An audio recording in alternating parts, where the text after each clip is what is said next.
Dr. Rogers and the entire administration for your continued support of our outstanding athletic program and allowing me to share some of our full highlights, including our student athletes.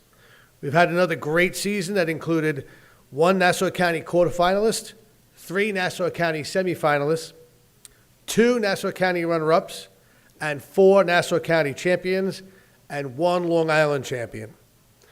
With all of their success in the fall, I'm also very proud to announce that our student athletes continue to excel in the classroom, and all of our teams this fall earned the New York State Public High School Athletic Association Scholar Athlete Team Distinction, a true testament to our coaching staff and our athletes' commitment to being student athletes.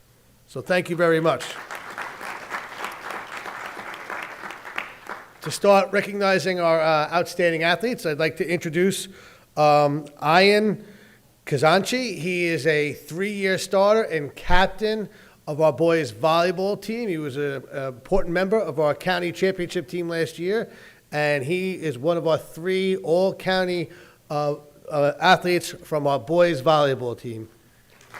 Congratulations.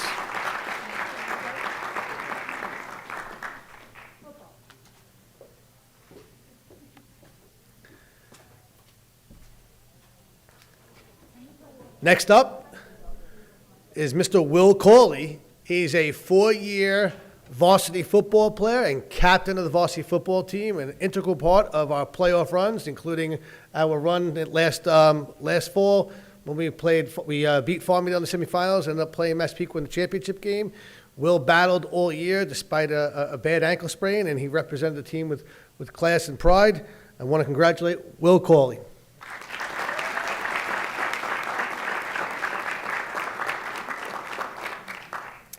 And at this time, I'd like to introduce our badminton coach, Mr. Tom Rooney.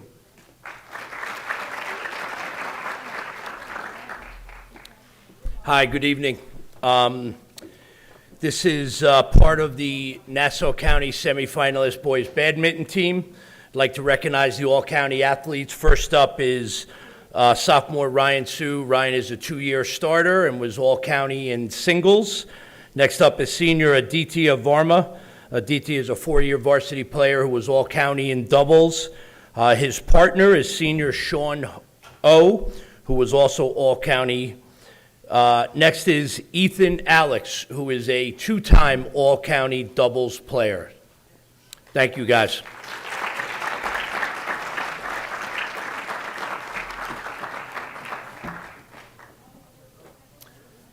And now I'd like to introduce the girls soccer team and Coach Tyler Arnone.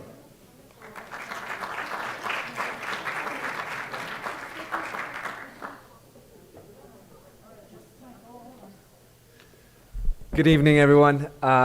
First, I just want to extend gratitude on behalf of Sasset girls soccer program to Dr. Rogers, the Board of Education, Mr. Stuber, Ms. Kang, my building principal, for all the support you show our program.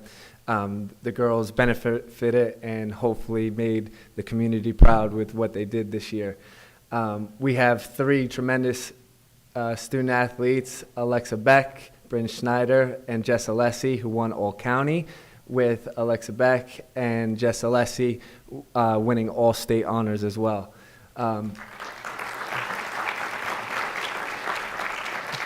Jess Alessi will continue her soccer career at Cornell University next year. Alexa Beck will be playing, round of applause. Alexa Beck playing lacrosse, multi-sport athlete at Iona. And Bryn Schneider, who is coming toward the end of the recruiting process, hasn't made a decision yet, but will be playing college soccer next year.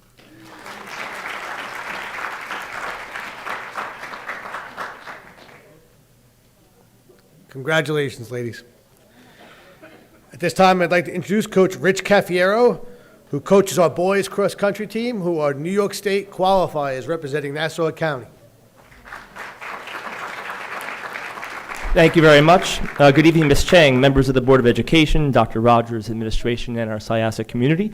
Syosset boys cross country team had a very successful season this year. The boys were undefeated during the regular season, which helped them earn the title of division and conference champions. Although on county day the team was dealing with a few injuries, the team bounced back the next week, winning the state qualifier meet by 1 point. So exciting, right to the line it mattered, and earning a trip to the New York State Championships at the Queensbury, New York race. At the state championships, the boys placed 9th out of 36 teams, which helped them extend their season to the prestigious New York State Federation meet. The state meet was one of the best performances in our program's history. The team's success is largely due to the boys on stage right now. Junior Christian Frangus couldn't be here tonight, but earned the All-County title for 2 years in a row. Gavin McGann ran one of the fastest times on the right hand, on your left, my right, ran one of the fastest times in our program's history, 16:11 at the Bethpage course. Earning All-County, his competitiveness is second to none. And finally, senior Tyler Gainey on your right had a tremendous and consistent year, placing 11th at the state qualifier meet, earning All-County honors. His leadership was an integral part of the team's success. Thank you very much.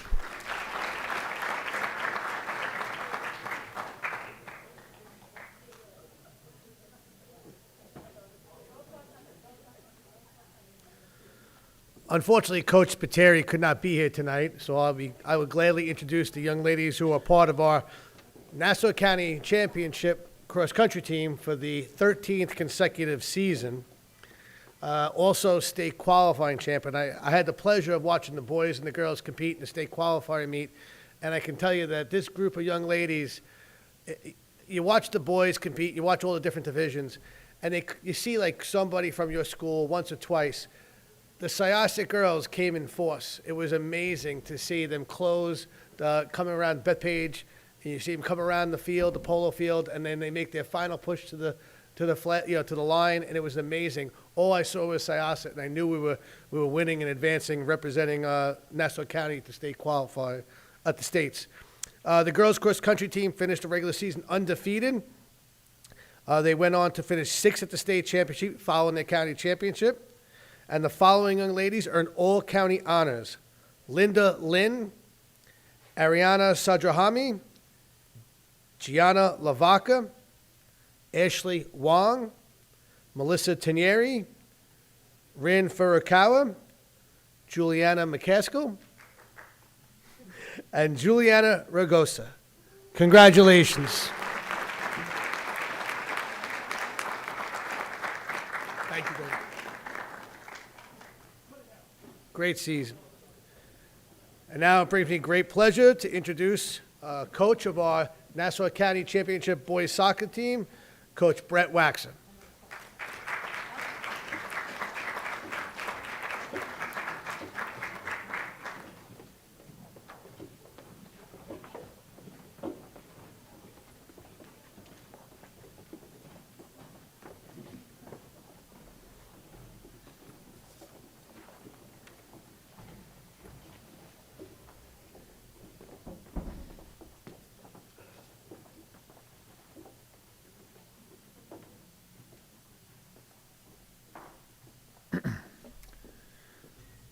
Thank you, Dr. Rogers, Central Administration, the Board of Ed, and the high school administration for all your support year after year. A special thank you to Mr. Stuber for all your hard work and guidance you provide for all our teams, coaches, and especially our athletes. I have to say thank you to Coach Pedicini, our assistant coach, the man, the myth, the legend. To win the Nassau County Championship is such an amazing accomplishment, but to win it with such a great group of young men, parents, and coaches is just special. The love and respect this team had for one another formed a great culture, and this journey we spent together is something we will always remember for all our lives. Losing in a thrilling 5-4 overtime match in the Long Island Championship didn't change how proud these boys should and deserve to feel. It's with great pride that I call each member of the team's name tonight. Chris Ancona, Cameron Chan, Alex DeRosa, Anthony Fiore, Danny Flynn, Jack Gubin, Zach Kaufman, Cody Lefkowitz, Xavier Javi Navarro, Miles Nevins, Sebastian Oyaga, Chase Pendrick, Xavier Pultz, Anthony Rizzo, Cesar Rubio, Thomas Reichowitz, Owen Sackett, John Shaughnessy, and Andrew Zamet. Was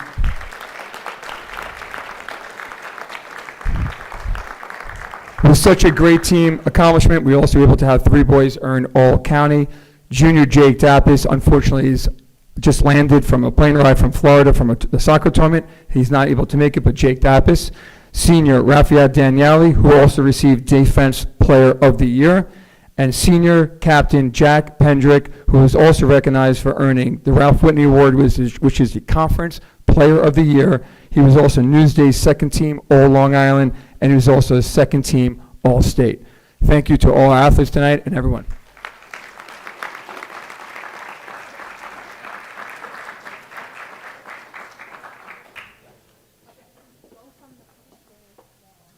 Congratulations, guys.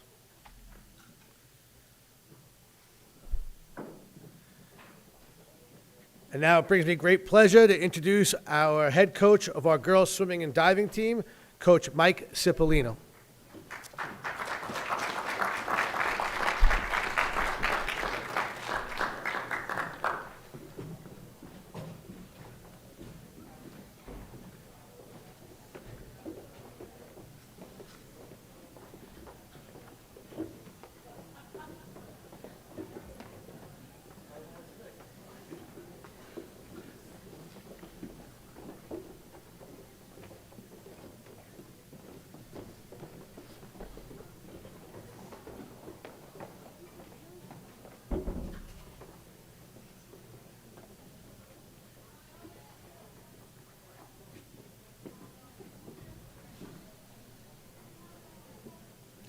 Thank you. I'd like to start with some very big thank yous. First, to Mr. Stuber and his staff for all the support they give to our athletic programs, to Dr. Rogers, the Board of Education, and the entire community for all the support you've given to Syosset Swimming and Diving across all levels, to an outstanding coaching staff, Mark Arcuto and Tom Cornelia, and of course, to a team of 36 swimmers and divers who have been an absolute joy to coach.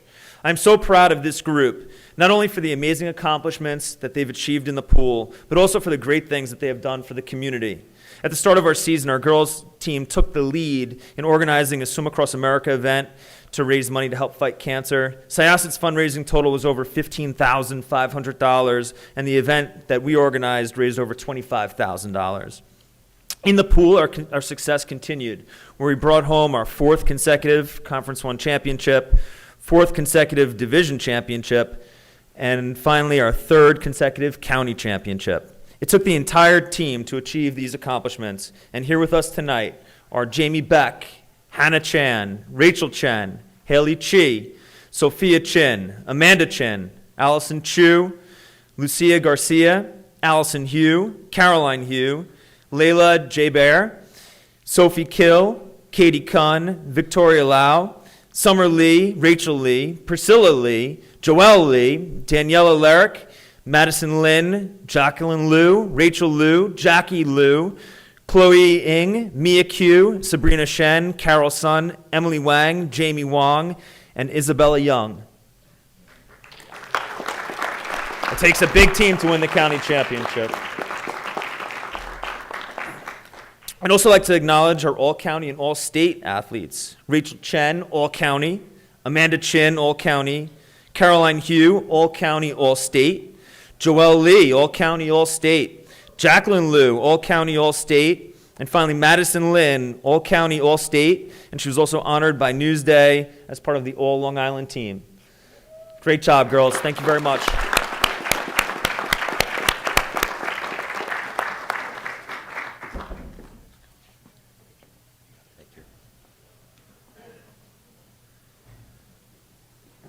Congratulations, ladies.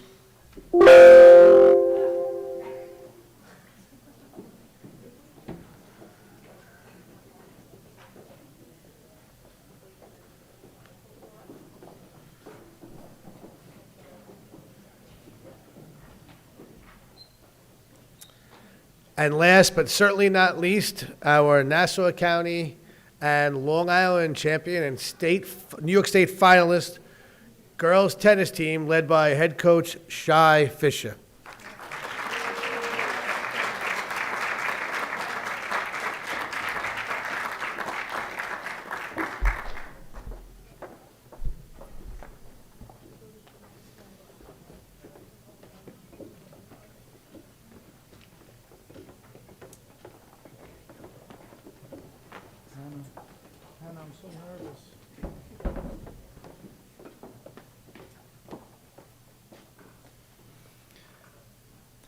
Good evening, members of the Board of Education, Administration, and Community. I'm proud to talk to you tonight about some of the achievements in the girls' tennis program this past fall. As far as our team accomplishments, this season was nothing short of incredible, filled with hard work, determination, and breakthrough moments. Battling through numerous injuries, lineup flexibility became the hallmark of the season, with solid performances in both singles and doubles matches week after week. We finished the regular season with an overall record of 16-1, securing key victories against tough rivals like Roslyn and Great Neck South, and for the first time winning the Half Hollow Autumn Invitational, which built confidence and momentum. Our singles lineup of junior Stephanie Marcheret, senior co-captain Zia Mukherjee, and senior co-captain Sanam Mehta powered us to a county championship over Port Washington. Similarly, the depth of our doubles lineup, with numerous standout performances, helped us defeat Half Hollow Hills East for the Long Island Championship, Brighton High School out of Rochester in the state semifinals as well. Though we lost a really competitive match in the state finals, the journey itself was the ultimate triumph, and for the second year in a row, earning New York State finalists status. Ladies, congratulations once again, Nassau County champions, Long Island champions, regional champions, and second overall in the state.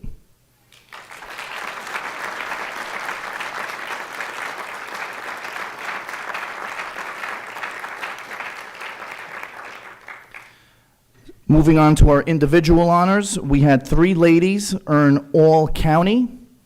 We had freshman Dia Varma and 8th grader Selena Wang. They advanced all the way to the quarterfinals, earning All-County in doubles. And then in our singles tournament, junior Stephanie Marcheret advanced to the quarterfinals, earning All-County as well. Congratulations once again, Dia, Selena, Stephanie, on your All-County recognition.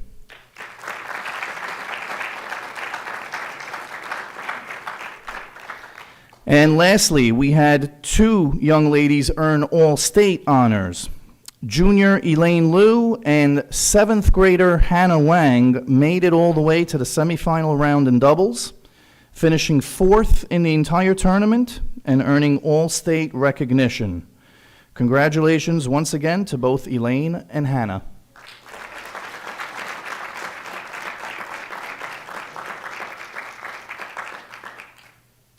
Congratulations, all ladies. Thank you once again for a tremendous season.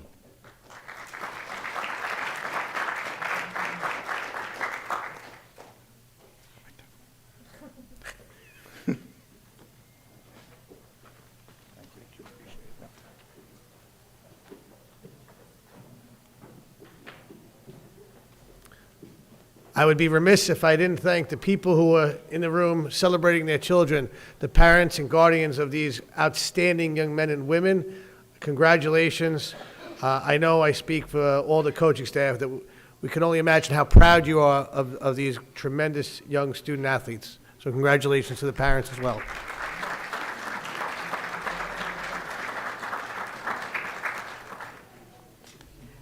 Thank you all so much for coming to the meeting, and it is the great time if you want to make a graceful exit, and you're more than welcome to stay for the presentation. So congratulations again, and a big shout out to all the coaches and Mr. Stuber for their leadership. And now the board will take a few minutes to move to the stage to start our meeting. Thank you again.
Okay, so we are going to start our meeting. And the first item on the agenda is the approval of minutes of the December 9th, 2024 meeting. Can I have a motion, please? Ms. Levitan, seconded by Ms. Falco. Are there any questions? All in favor? Opposed? Any abstentions? And Dr. Rufo, can we have the treasurer's report, please?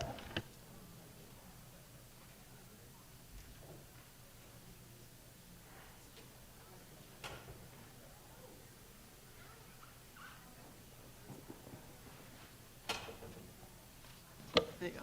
Thank you.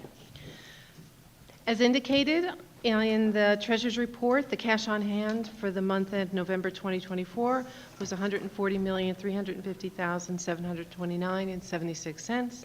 It shows that bank balances for all cash accounts were reconciled to the book balances and were collateralized in accordance with the district's banking agreements and investment policy. Thank you. Okay. Thank you, Dr. Rufo. Can I have a motion, please? Mr. Rotolo, seconded by Dr. Park. Are there any questions? All in favor?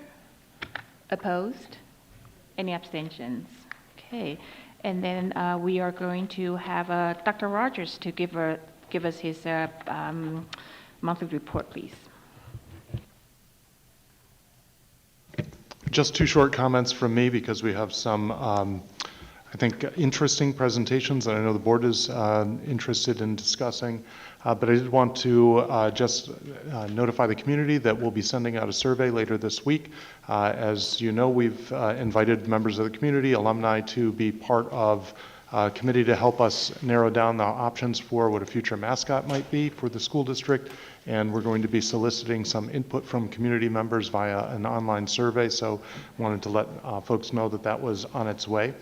And we got a dusting of snow today on the ground, and it just reminded me that I wanted to share that as we've done in recent years, although the state has made it possible to do remote days on snow days, if there is a day when the snow is going to be something that I think students will appreciate having the opportunity to play in, rather than have a remote day of instruction, we'll just have what is now called a traditional snow day. As those snow days have been rare in recent years, I certainly want students to have the opportunity to really enjoy them if we have a good day like that. But if for some reason it's not going to be an enjoyable day and it may be impacting on our future calendar, obviously we have the option of the remote day in our back pocket. But I just wanted to signal that to the community in terms of what our philosophy is going to be going forward if there is more substantial snow than what we experienced today. So our first conversation is going to be, and first presentation, is going to be primarily centered around the transition that students go through when they graduate from middle school and go to the high school. We call that the 8th to 9th transition. There's a substantial body of research that suggests that students experience shifts when they move from one building to another, and that can sometimes result in a sense of social isolation in going from building to building, and often the research shows a loss in academic performance during those transitions.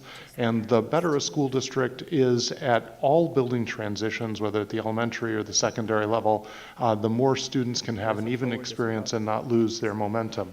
So we've put a lot of energy into the 8 to 9 transition starting just prior to the pandemic when we put a number of initiatives into place, and we've redoubled our efforts this year. That transition is going to start in the next week or so.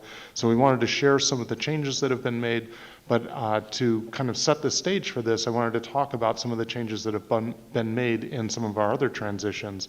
So from the UPK program into the elementary schools, and from the elementary schools into the middle schools, and that thinking around these building transitions will set the stage for the more expansive conversation around the transition to the high school. So to start us off is Dr. Jeanette Wojcik, who is our Assistant Superintendent for Elementary Education. She'll talk to us about some of these early grade transitions, and we'll transition from there to Mr. Steinberg, who will walk us through the 8 to 9 transition. Thank you. Good evening, Dr. Rogers, Dr. Curry, Board of Education. Happy New Year. My colleague, Mr. Steinberg, and I appreciate the opportunity to highlight an important part of our students' educational experience, successfully navigating transitions through their schooling. Our overarching aim is to create a transition process at each level that not only prepares students for academic success, but also supports their personal growth and sense of belonging. To accomplish this goal, we focus on building students' confidence and readiness, equipping them to embrace new academic challenges with assurance. We emphasize fostering meaningful partnerships with families through consistent communication and collaboration, ensuring that parents and guardians feel engaged and supported. We are also committed to nurturing a sense of community and inclusion so every student feels valued and connected as they move forward. Additionally, we work to align each phase of transition with our district's dedication to excellence and the holistic development of every learner. These priorities guide us as we support and empower students and families, ensuring each transition is successful for all students. So first, we're going to take a look at our district's effort to support 2 early grade transitions, the transition from universal pre-K to kindergarten, and from 5th to 6th grade. These pivotal moments lay the groundwork for long-term academic and social-emotional success. The transition from UPK to kindergarten is often the first significant milestone in a child's educational experience. Our approach is grounded in collaboration, communication, and a shared commitment to meeting the diverse needs of our youngest learners. Our district takes pride in ensuring a warm and supportive welcoming for incoming kindergarten families as they begin this exciting new chapter. Each elementary school sends a welcome letter to families, setting a positive tone for their journey. To familiarize students and their families with the school environment, we host an orientation that includes a guided tour, giving everyone a chance to explore the building and feel more comfortable with their new surroundings. For students with IEPs, we hold transition meetings from CPSE, Committee of Preschool Special Education, to CSE, Committee of Special Education, during which families receive detailed information about the special education supports at the elementary level. Additionally, incoming students participate in a comprehensive kindergarten screening. This includes meeting with kindergarten teachers, occupational therapists, speech therapists, and ENL teachers, ensuring we gain a well-rounded understanding of each child's unique strengths and needs.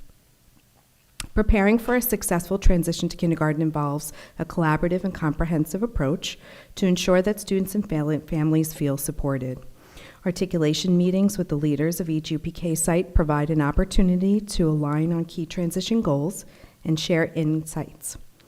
Parent conferences in UPK further strengthen this process by offering families personalized guidance and support. Throughout the transition period, families receive ongoing communication, including letters from elementary schools with important reference information. And for students with IEPs, CPSE to CSE parent orientation meetings are held to explain the continuum of services at the elementary level. Additionally, kindergarten teachers receive detailed cumulative transition folders containing essential information. Transition from 5th to 6th grade is an exciting milestone for students as they prepare to move into the dynamic environment of our middle schools. Our district is committed to ensuring that this process is smooth and supportive, helping students and families feel confident and well prepared for the next stage of their journey. To facilitate this transition, each middle school sends regular communications to families, including general welcome messages, information about course selections and schedules, and invitations to a parent orientation held in the spring. During the spring, 5th grade students visit their future middle schools, where they tour the buildings, hear from their peer leaders talking about life in middle school, and they even get a sneak peek into one of the classrooms. In August, incoming 6th graders have the opportunity to attend an optional orientation. This session allows students to practice reading their schedules, tour the building once again, and get to know each other by participating in fun icebreaker activities. These thoughtful steps ensure that every student enters middle school feeling supported, informed, and excited about the opportunities ahead. The transition from 5th to 6th grade is a collaborative process involving educators, families, and support staff to ensure that students are set up for success in middle school. Guidance counselors work closely with 5th grade teachers to gain a comprehensive understanding of each student's achievements. Communication with families is ongoing, providing updates and resources to support a smooth transition. At this point, I'd like to welcome my colleague, Mr. David Steinberg, who will be speaking about the transition from middle to high school. Okay, thank you, Dr. Wojcik. Hello, everybody. Happy New Year. Thank you to the Board of Education for the opportunity to have this conversation with you, where we can be talking about this pivotal point in our students' academic career. Before we go forward, though, in this story, I think we have to take a little bit of a look back to where we came from here. This has been a conversation we've been having for some time. And one of the things we've noticed over the past 10 years or so is that the number of students, 9th grade students, who take an honors level course is on a steady increase. It does rise in the, as we see that data. And that has raised questions over the past of, well, at what expense is this happening? Are students choosing this path, and are they doing this at the expense of their mental health? Are they doing this at the expense of other opportunity? Something that we really want to be close to. So when we look at some additional data on this, and we look at another piece of data, and we look at what are the overall drops over that same period of time. And what we begin to see is that the drops have, the number of students, 9th grade students that drop from these honors courses decreases. It decreases to a point that it sort of levels out, and if you kind of look at the graph and you take a look at all the way to the right in the 24, 25 number, I just want to point out that that 4%, that's not a complete number for this year. So that number was calculated a little bit earlier this fall, so we would have to get an updated number to that. But looking at the 4 years prior, we can see how that data sort of has reached somewhat of a plateau in terms of that drop. So there's encouragement in those numbers as we see them, and as to, well, why has that happened? Why is it that we've been able to have an increase in the 9th grade enrollment in honors classes and been able to decrease the number of drops? So in order to sort of answer that question, we go back to sort of our philosophy and the conversations we have with students when we're going through the programming process with our students and families. And that our philosophy is to make sure that we want every single one of our students to attempt the most rigorous program. And that doesn't necessarily mean that they have to take advanced coursework. It means it has to be rigorous for them no matter what the level that they're at. But we do not want them to sacrifice their well-being for that rigor. So there's that fine balance that has to come into play. And so what has worked for us over the past is that we have workshops in multiple subject areas to provide support for students at whatever level they're at. They have that ability. Our teachers are wonderful in the time they provide our students for extra help. They'll meet students before, after school, during school to make sure they have the supports that they're going to need. And then timely communication with parents, which is critical. That partnership with parents is very important so that parents understand early that if a student's struggling in a class, that they understand what's happening and can help at home also provide the needed supports. Any of the accommodations provided for students through IEPs and 504s at every level is going to be provided for our students. And over the past 7-8 years, we've established a very extensive MTSS framework here that provides an ongoing way to monitor how students are progressing academically, and again, no matter what level they are. So as soon as that we notice that a student may be struggling, whether it be academically or on a maybe behavioral side, there's recommendations to that MTSS committee where then interventions can be placed at that point as well. And then in addition to that, we've been bolstering our mental health services to ensure that if students are struggling academically or struggling in a school setting, they have the opportunity to talk with guidance counselors. We have the opportunity to bring in social workers and psychologists if that's going to be needed. And that's currently where we've gotten over those 10 years to sort of help support our students as we're noticing an increase in the number of our ninth graders taking these courses. Now, with all that said, we don't rest on that and say, okay, we're finished and, success and that's done. That's not who we are as Syosset. We're constantly looking at how we improve that process. And what we understand is that our students are under increasing levels of stress, especially in these transition periods. It is a lot for an 8th grader to now enter a high school when you're only 13, 14 years old, and you're now going to come into a building, potentially you're going to have 18-year-olds in your building, young adults. It's a much larger building. There's a lot that goes on. So part of our philosophy is to consistently look at this transition and look at this planning process and make sure we're looking for areas where we continue to empower our students, also empower our families. And I have to say, and I have to thank our building level administration, our principals and our assistant principals who constantly have their eyes on this and do a tremendous job ensuring that these programs are put in place in a timely way that's going to help empower not only the students and the parents, but in those program choices. There's a lot of long-range planning that goes into high school. One of the things that we'll hear often out of the high school is that it's 4 short years, but they're pretty long years, and there's a lot that goes on. So we'll talk a little bit about the multiple on and off ramps to courses, the depth and breadth of the course offerings. We'll get into that in a little bit, and that there doesn't need to be this sort of pressure in that 8 to 9 transition of having to do it all in 1 year. Okay, although it's 4 short years, there's plenty of opportunity for that. And we'll talk a little bit more about that. So you have those opportunities. And at the same time, we want to empower the students to understand that through self-awareness when they need to seek that additional support. So they can judge, am I in the right course? Am I in the right place for this right now? And what kind of support may I need as the student? Because we'll have that support. Okay, so those supports are there, but students will have to learn to advocate for themselves.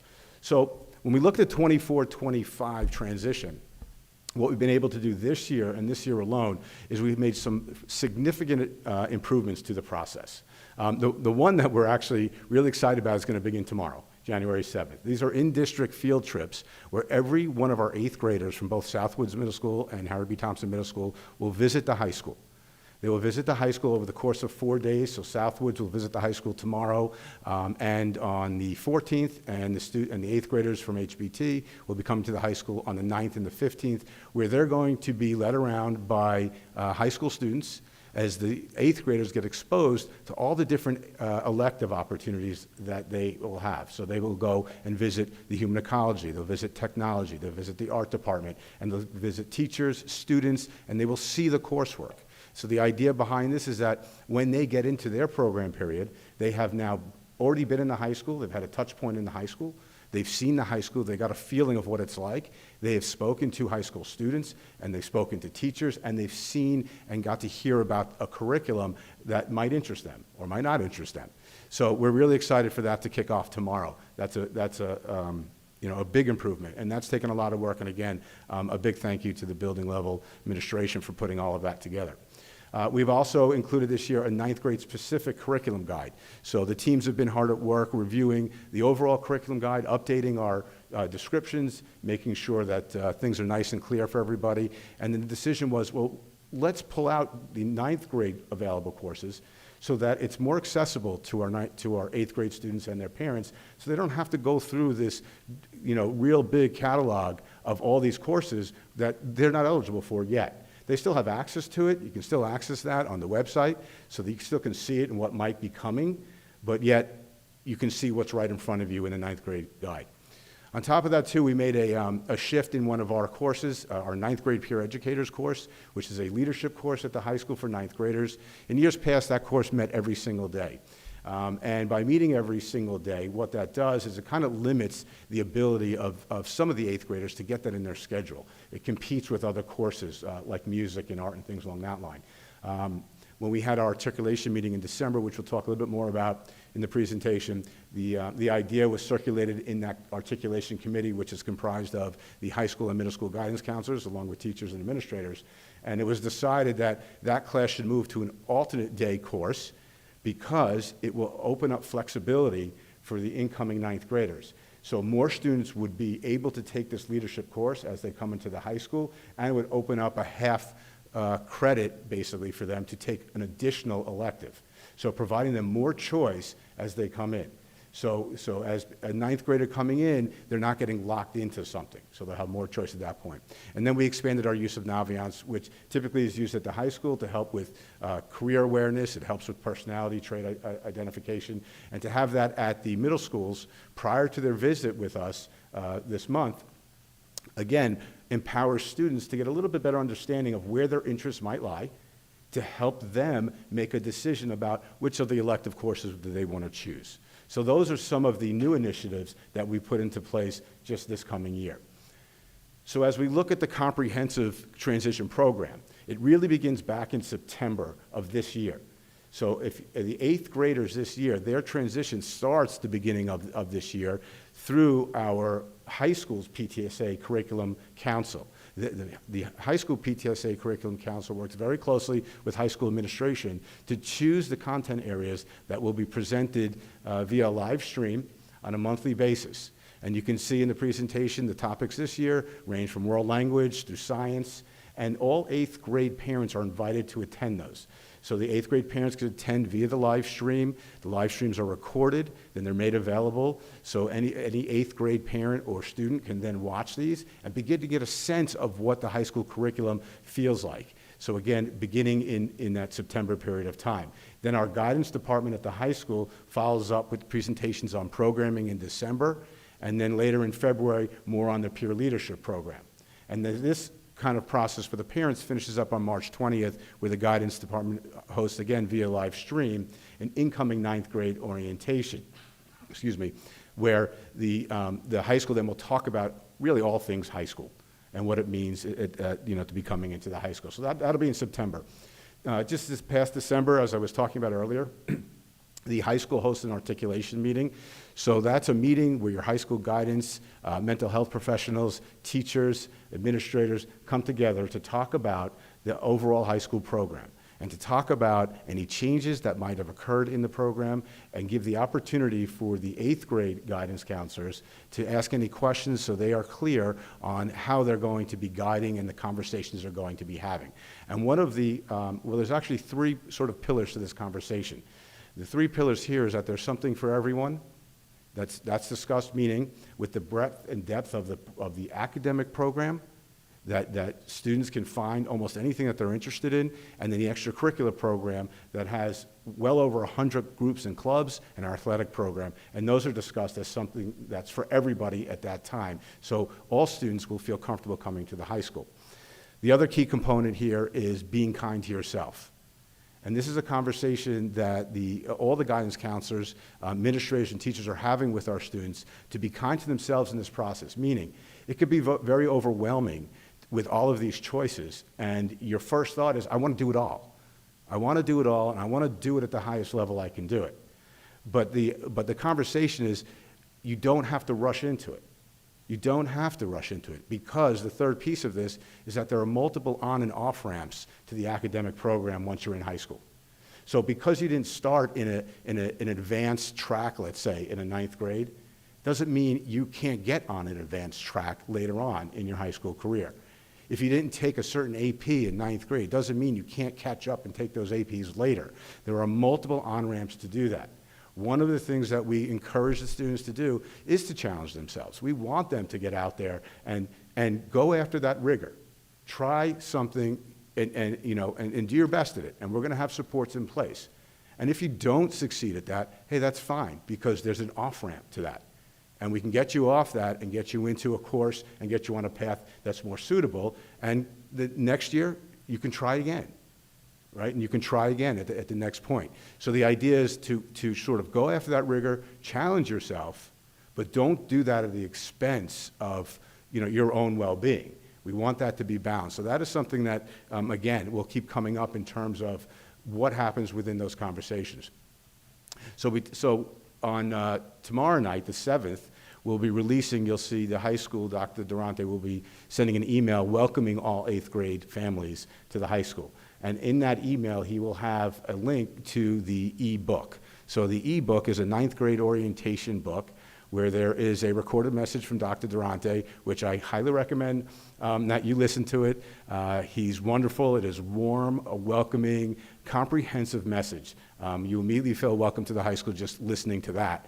And then as you want to learn more, you scroll through. And each one of our department heads, each one of our assistant principals has a welcoming message, a video message in there as well to welcome you to their department, in addition to highlights about the department and the opportunities as a 9th grader. So that ebook will be going out. The middle schools then follow that up at their PTSA meeting on January 16th. At that meeting, the middle school administration, along with their PTSA, have a transition meeting. It's a presentation about transition to high school, and then they will review the ebook with the parents there as well. So it's another point for the parents to get empowered, understand what the opportunities are for at the high school, and followed up from there, middle schools then go into their programming meetings. And in those meetings, the guidance counselors are meeting with students, and parents are invited into those meetings via Zoom. So parents can Zoom in those meetings, they could sit in those meetings with their students, so parents and students are there making a decision on what's in the best interest for their student going into high school with the guidance of the guidance department. So it's a team effort to make sure that that program is going to be balanced, right? And then in February, there's the face-to-face parent-teacher conference where now the teacher and the parent can have that one-to-one conversation. So there's all these touch points for the 8th grade parents as they go through this process to ensure that their students are building that rigorous program, but well-balanced, right, and not at the expense of their own well-being. And then we get to August. So the programming period happens throughout the spring, schedules are set, and then we get to August, it's summertime, and then at the the end of August, there's the incoming 9th grade orientation, which is an in-person event where Dr. Durante now will welcome each and every incoming 9th grade student. It occurs in 2 sessions, so half of the 9th grade will come into the auditorium in the morning, half in the afternoon. That's only because we can't get them all in to the auditorium. And he will do an in-person welcome. Well, he will focus his welcome on the 3 points that we've been talking about, that there's something for everyone. He will review all those options. He will talk about being kind to yourself, creating a well-balanced schedule, and he will talk about the multiple on and off ramps for advanced coursework and for rigorous coursework with students, kind of driving that point home. He will also focus on the extensive extracurricular program and how important that is to a well-rounded high school experience. And he will encourage the students to take advantage of all that there is to offer in the high school, because there are 4 short years, right? And there's a lot of growing that has to happen.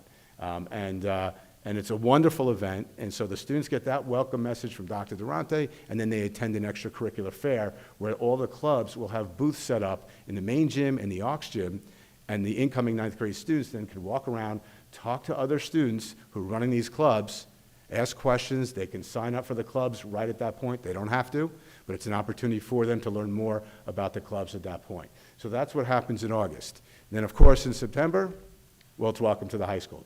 So now here they are. They made it to the high school. They've gone through, almost the entire transition program. But the transition program doesn't end when they step into the high school, because now they're in the high school, and we have to ensure that they're here now, and that all the choices they made getting to this point, they're going to be supported in those choices. So the guidance department is very proactive at this point.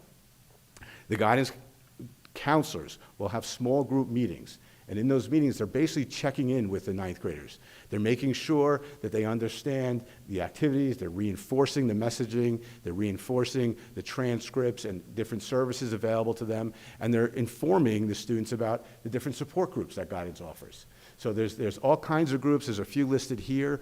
There's groups on executive functioning, which for an incoming 9th grade student can be one of the more difficult pieces as you come into the high school, and now you're taking on high school level coursework, and now you have to begin to figure out, how am I going to time manage myself? How am I going to do all of this and get all this done? So there's support group for that. Test anxiety, which is a very real thing, as we all know, and if someone's new to the district or someone's going through, a family is going through divorce. So these support groups are there in addition to other mental health supports should those things be needed as well. And again, to circle back to MTSS, that MTSS committee will meet again, and students will be identified over the course of the first semester that they're here, or the first year they're here. And if students are identified as students who might be struggling academically or behaviorally, then they will be recommended to MTSS, where then the professionals then can come in and take a look and say, okay, what kind of other supports do we need at that point? So they get through all of that, and then they're here. Right, and then they're here. So that's our extensive program, and those are the changes we made to this point. So I will just say thank you and open up the floor at this point for any questions or comments. Okay. Thank you, Mr. Steinberg and Dr. Wojcik, for your presentation, and it's definitely great to know all the resources and support available from even UPK to 12th grade, and that's what we have that's in Syosset for all the students. So, okay, and then are there any questions? Okay, Mr. Greco.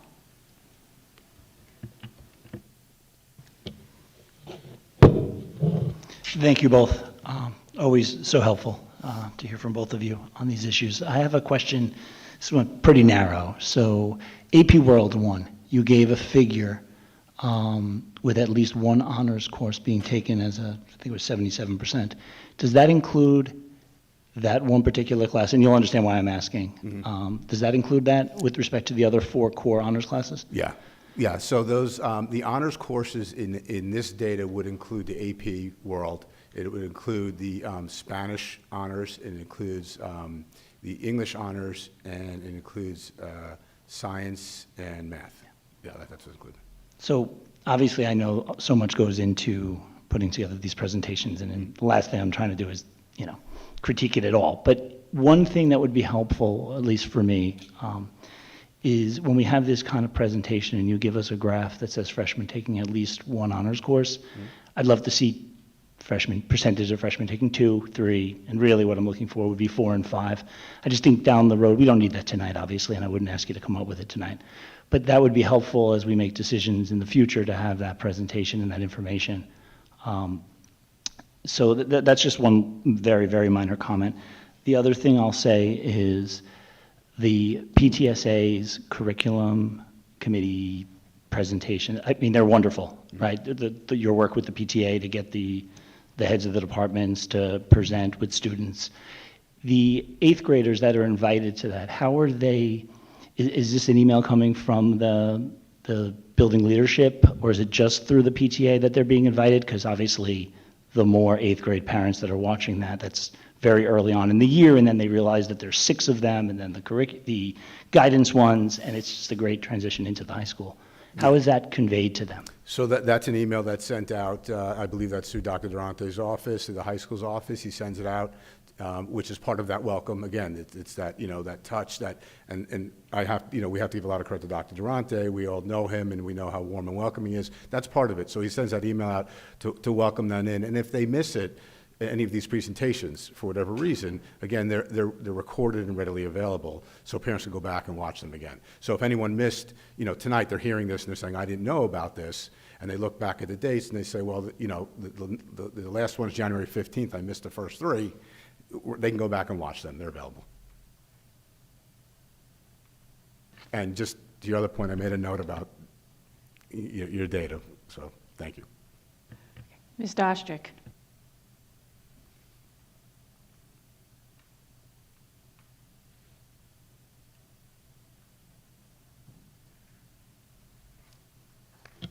So actually, I didn't want to ask a question. I wanted to make a process suggestion first, which is, do you want to separate primary and middle school from high school? Otherwise, the questions may end up going in a time circle. And okay. Since Mr. Steinberg's here, so you want to ask about the secondary first?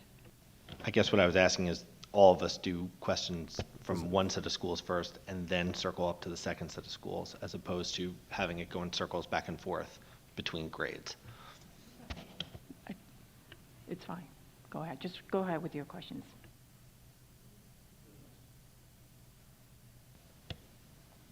Okay. So I want to start at primary.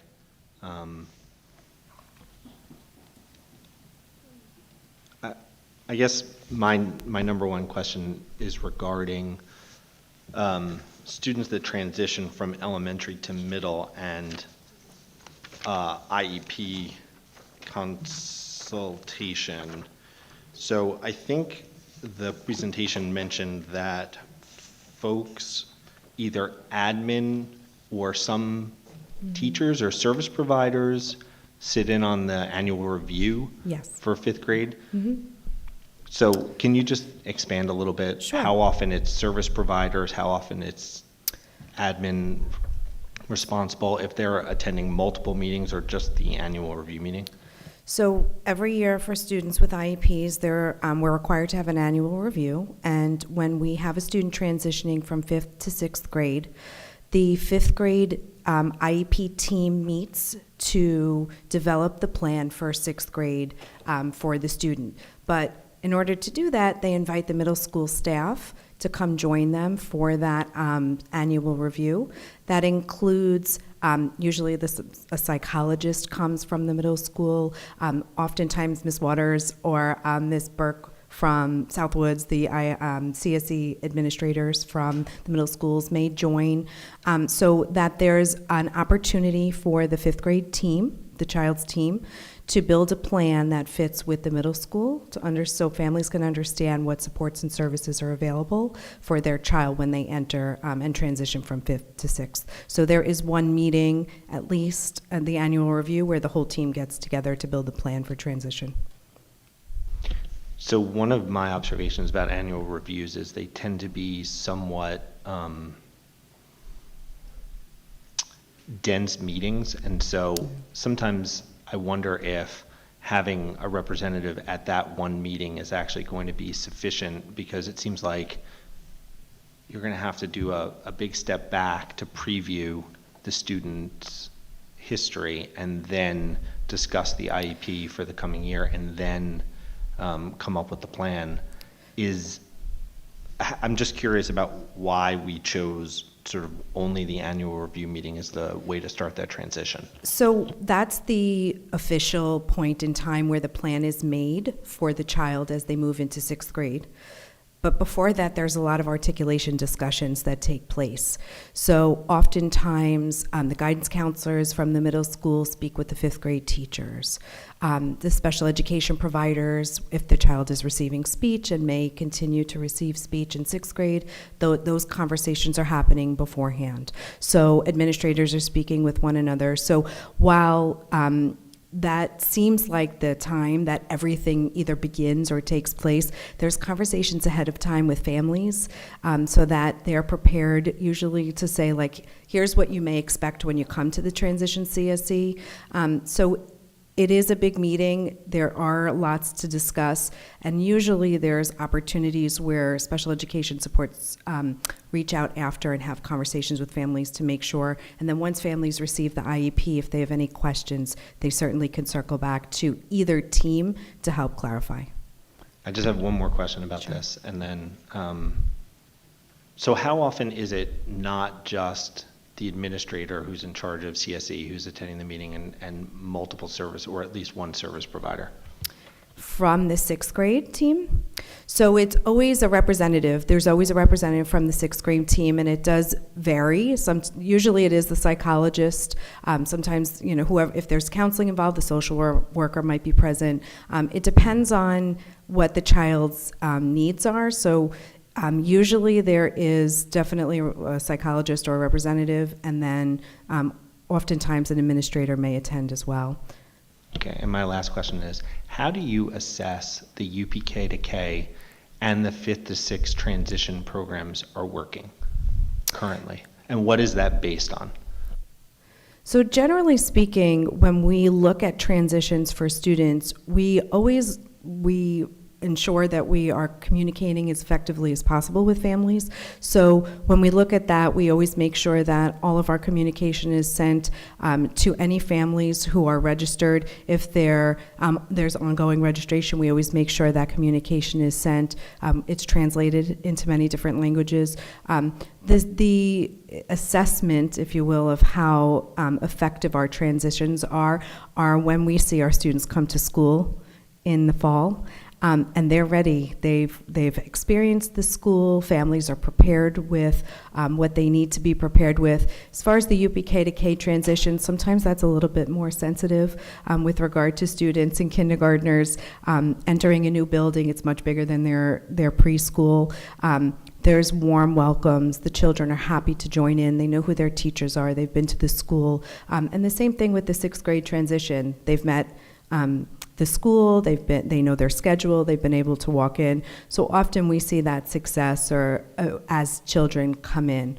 But as far as an assessment, it's usually anecdotal as we see how students engage with one another and with the school as they come in. Okay. Okay. Are there any more questions? Ms. Abramson?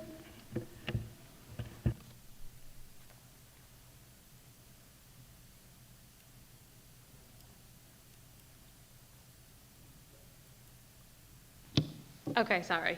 There were two things. I guess the first was for the UPK to the kindergarten transition. I don't remember if it was in a PTA meeting or if it was another board member. But they talked about adding busing, having a large bus or a small bus at the transition, at the screening process, so that kids that have never been on a bus before wouldn't get overwhelmed with that whole concept of getting on the bus and getting off the bus and kind of seeing what it looks like on the inside, because there are students who have never taken a bus before and starting kindergarten, and they're getting on a big bus with a lot of different kids in a lot of different ages. So someone had brought that up, and I just wanted to bring it here because if it could be part of the transition process, I think it might be helpful for some kids who have anxiety about that the first day.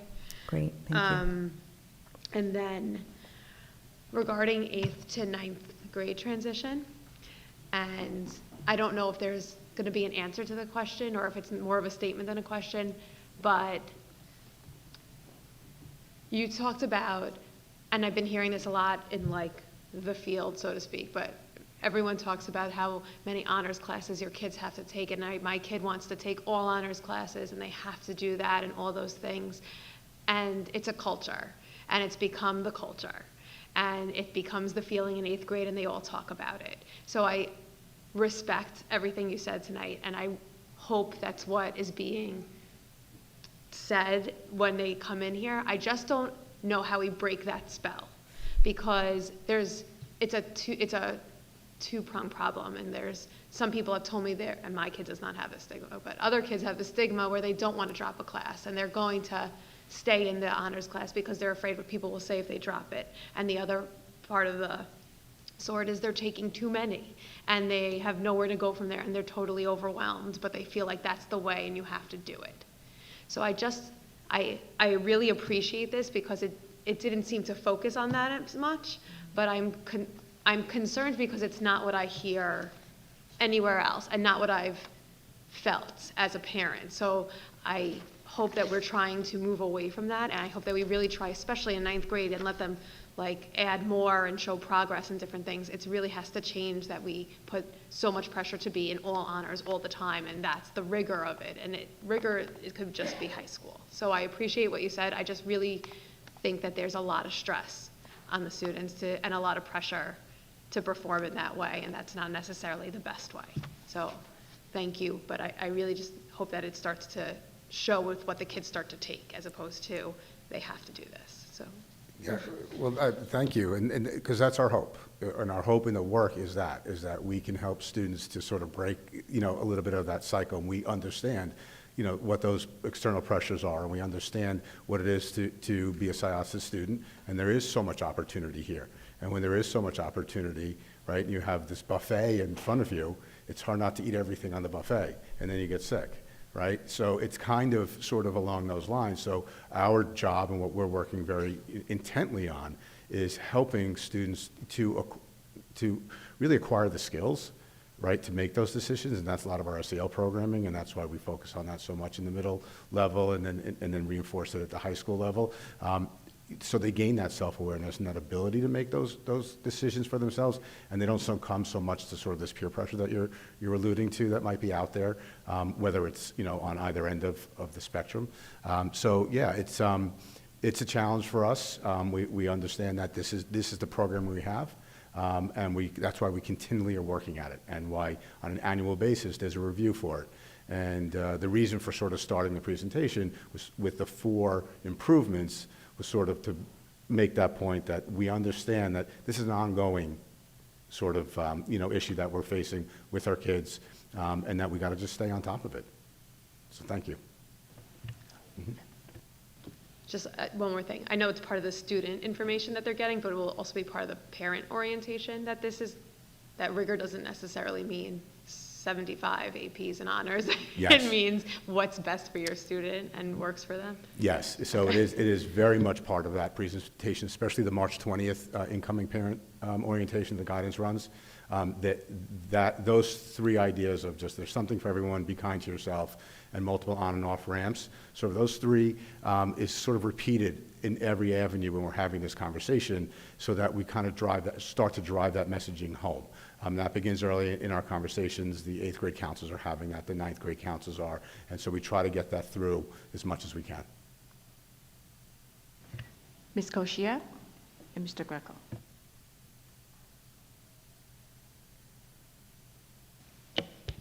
Thank you for your presentation. I just have a couple of quick questions. Mm-hmm. At the high school level, you said that 9th grade peer is going to change a little bit, allowing kids to take the .5 elective. Mm-hmm. Do the kids have to take the .5 elective, or would they be able to have, like, let's say, quote unquote, free period in their schedule in 9th grade? Would that be an option for them? Yes, that's an option. There's nothing to say they have to fill that .5 credit. That could just be an every other day off period. Okay, all right, because I'm just thinking it would force a child who's in peer, because they do rigorous activities in peer, to force them to take another class. So you're saying that they could have, in essence, a free in 9th grade, which would be homework period or whatever they would want to incorporate it as. Correct, and as you know, for some students, that's something that those students would really welcome in that transition year, because it gives them a little breathing room. Okay. And I thank you, but I think I'm going back down to elementary school. That was my only high school question. Thank you, Mrs. Steinberg, as always, for all your hard work. Okay, just a couple of quick questions. Sure. For the meeting with the directors and principals at each of the UPK sites, do we do any of those meetings at the UPK sites that we don't host as Syosset, that's in our pool of UPK host sites? Meaning, are we articulating with students who are not in our UPK about students who are not in our UPK? No, because we don't have, numbers of where students may be. So right now, if a family's registered with our universal pre-K, we have that connection and the ability to articulate. But otherwise, we generally don't. Kindergarten orientation allows for that opportunity for us to get to know and speak with families of students who were not in our UPK and get to meet the students and assess some of their early literacy and pre-academic skills. Thank you. And also, I had a question about which I think would still be you, the 5th into 6th grade. I know in August there's an optional orientation for the 6th graders. Mm-hmm. What would you say off the top of your head is the percentage of children that show up for that optional orientation? Would you say it's a high number, mid number, low number? I'm not going to hold you to an exact number, just an estimated number. I'm not sure. I do believe it is well attended, but it is August right before school starts, and I know some families are on vacation, which is why it's not, mandatory. It's clearly optional. But I think students do use that opportunity to come in, look where their locker is, learn how to get to it, follow their schedule, meet some of their other peers, but I don't have a number. I can find that out. I'm just curious because if you haven't had that, if you haven't made it up to middle school yet, that orientation is actually really key, in my opinion, because I'm not sure if the parents, I know that they get the information, but whether or not they understand that if you're able to be home for that and send your child to that, it's so great for them, because to not have any other students in the building and be able to just kind of do your thing as a new student and, you know, fiddle around with your locker and just make sure you have Practice. everything kind of under control a little bit before you show up. I think that's important. But I think that's all I have for now. But thank you so much for Thank you. everything. Okay. Mr. Greco. These are for Mr. Steinberg. And literally just going to follow up on what Ms. Cushier just said. Same question about the high school orientation in August. I mean, can you ballpark the attendance? I mean, Yeah. it's a busy vacation time, and there's only one, I believe, so just curious what kind of No, turnout you had. there's a tremendous turnout. The auditorium is packed both sessions. The auditorium holds 700 or so. I mean, you're getting majority of the kids. And if you come by the school, you'll see it's humming. You'd feel like school was in session. I mean, that's how many kids are there. So there's a lot of kids that are coming, strategically planned to, you know, with the vacations in mind, things along that line. So we try to do it as late as we can. Typically happens the day right before we bring our teachers back in for their superintendent's conference day. So everyone's heads are sort of back into the school year. So we do get really nice attendance there. In the event that, you know, we have people who can't make it for whatever reason, they still want to come to the school. As long as the school's, you know, open, they come, they you know, they'll walk their classes, they'll walk their lockers. So, you know, we do whatever we can to accommodate those that for some reason might have had a conflict. But to your initial question in terms of the attendance, very well attended. Yeah. And then I hate to do this again, but to jump on Ms. Abramson's point, she commented about a culture with respect to taking honors courses for ninth graders. Yep. I guess the question I would have is, you talk about the off-ramp. How easy is it to drop a class? And how is that process done? Is a guidance counselor reaching out to the parent? Is the teacher reaching out to the parent? Is the student asking to do it? Just, I mean, you could even give me an example of how you normally see this happen. Sure. So the first part of the question, so there is no deadline for a drop, which is something unique to Syosset. One of the advantages we have being a larger district is because of the breadth of the offerings. We have those off-ramps. So if you're in a smaller district, let's say, you might necessarily have that. So if you took an honors class as a ninth grade student, you might have a drop date like you would have at a university. You took a course and you have up to a certain date and you have a drop date. So you would have a drop date out of an honors course because they would have to make sure that they get their numbers right in all these other sections so they don't crash sections and all kinds of other master scheduling issues that come along with that. Our students can stay in those honors courses as long as they want. There are times where it could be halfway through the year, you know, and they've tried and we've provided supports. And the decisions made, you know, with the student, with the guidance counselor, with the family to say, okay, this is not working out. Let's get them into a situation that they're going to be successful in, right? We want them to feel success and do that. So at that point, we'd make a change.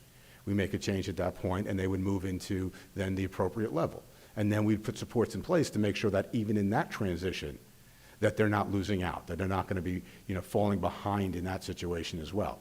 So we do that work. And so in terms of how that happens, that can be, the genesis of that can be from the student. The student comes to the teacher and says, I don't know that I can do this, right? A teacher will always inquire about conversations with parents. They always want to know whether conversations with your parents, are your parents aware of this? The conversation will have the guidance counselor. The guidance counselors will just want to understand why. What's the issue? We've seen students who drop out of advanced coursework for all sorts of reasons. It's not always just because they are not getting a good grade. We have students who are getting A's in some of these courses and they say, it's just too much. I've taken on too much. I've got to make a shift. You know, anecdotally, I have a junior in high school right now. Okay, you should probably get mad at me for saying this. She's taken on too much. We're trying to adjust that mid-year for her, and she's in advanced coursework, right? She's bit off a lot, and so it happens, right? They're kids, and so we want them to make these decisions, but we want to be there for them and give them every opportunity to be successful. So that's why there is no cutoff date for the drops. It can happen at any time, and we can find a place for them in that off-ramp. And then we can on-ramp them to advanced coursework again to try, and it might be in another pathway, right? So a student may not be finding success in a STEM area, but they might then say, you know what, I want to push myself in the humanities area that they weren't, or not, because they're focusing on something that's happening outside of school, and that's where their interest lies. So the idea is to help not only the students, but the parents to understand, and this goes back to this other point, is that we're all in this together, right? And so it's our job as the school to make sure that we're informing and empowering in this process so that students feel that they're empowered and supported to do their best work, however they define that, their most rigorous work, and that the parents are also informed, and the parents aren't feeling as if they don't have a say or they don't have, control of this, situation. And so that's what we aim by having this, all of these different programs, and why the PTA has been such a great partner in this to help us reach, the 8th grade parents. That was a big, that was a big shift we made a few years back, where we weren't always inviting the 8th grade parents. And it was just sort of a conversation that came, said, why aren't we doing that? And we did it, and we saw the attendance rise. And, and while we're just on that subject, the other decision with those curriculum committees, the reason they're live streamed is what we notice is there's a much larger attendance when they're live streamed, because people don't have to come into the schools. So it's easy for them to just click in and listen. So we have more people learning about the different programs. I would recommend, we've already filmed you the last 2 minutes, but you should have everyone in this district hear what you just said, because it's really important. Thank you. Okay. Ms. Levitan.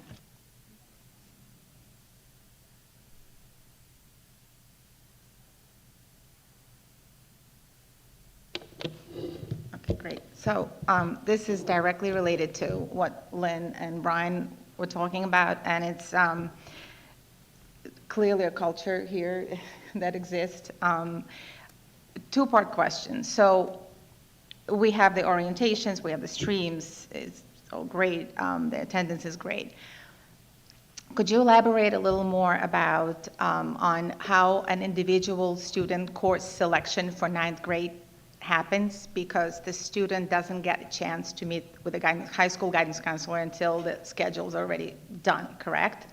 So, correct me if I'm wrong, but the 8th grade subject teachers in 8th grade are in communication with the 9th grade guidance counselor about the course selection ahead of making the schedule? How does this, in other words, is it 8th grade subject teacher, let's say science teacher, a student, and the high school guidance counselor that sort of like meet and talk, or is it the conversation that takes place between the subject teacher in 8th grade and a student and a parent, perhaps?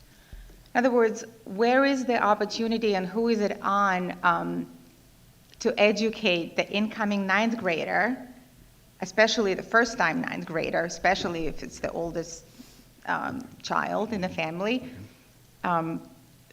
Is it up to the 8th grade teacher to explain just how rigorous, let's say, bio honors is going to look? And is it the 8th grade teacher's job to explain the timeline of dropping the course and making sure there is a regular regent level course in the same period in the schedule? Because what we're observing a lot of the times is that by the time it becomes too late to fix things, and that's what creates frustration, and that's where you'll find kids that can't handle a class frustrated and wanting out and realizing they can't, or it's too late, or they didn't know. So how does that look, that process of selecting each course subject by subject? And also perhaps my second part, perhaps it makes sense to kind of like start learning the answer to question why. Why do you want this bio honor so badly? Your parents want it, your peers, your friends are all going to take it. What is it? So some sort of a data, perhaps some sort of an understanding why, the reasoning behind, the motivation behind taking all honors and all APs on the menu. So once we, perhaps that will alleviate some of that frustration and pressure, and the kids are going to be taking taking on the work that they can handle and succeed at it. I'm just trying to think out loud how we could, So- help. Thank you. So thank you. And so I'll answer the first question, and then I'll get through the other two as well. So in terms of just the selection, the process, what does it look like for an 8th grade student who's going through this process? So an 8th grade student will start their process now in January.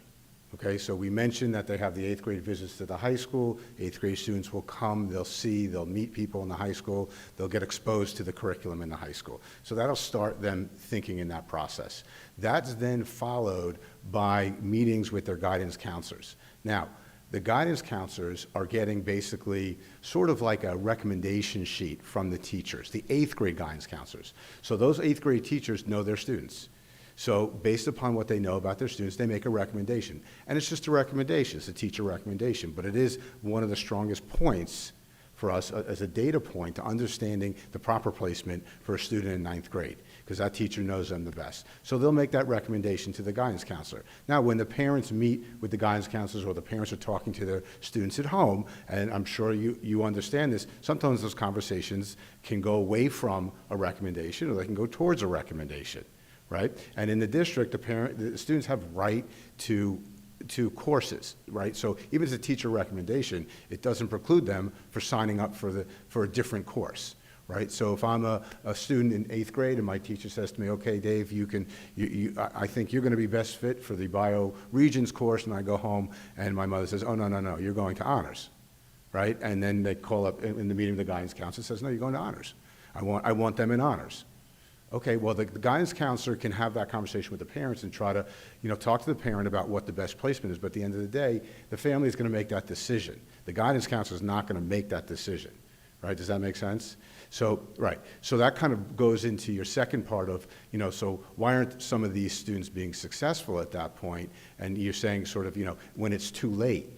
The hope is that when the system's working properly, right, that there is timely communication from teachers home to teachers to the guidance counselors as term of progress of a student. So at the first sign of a student that's struggling in any course, there should be communication. It shouldn't wait.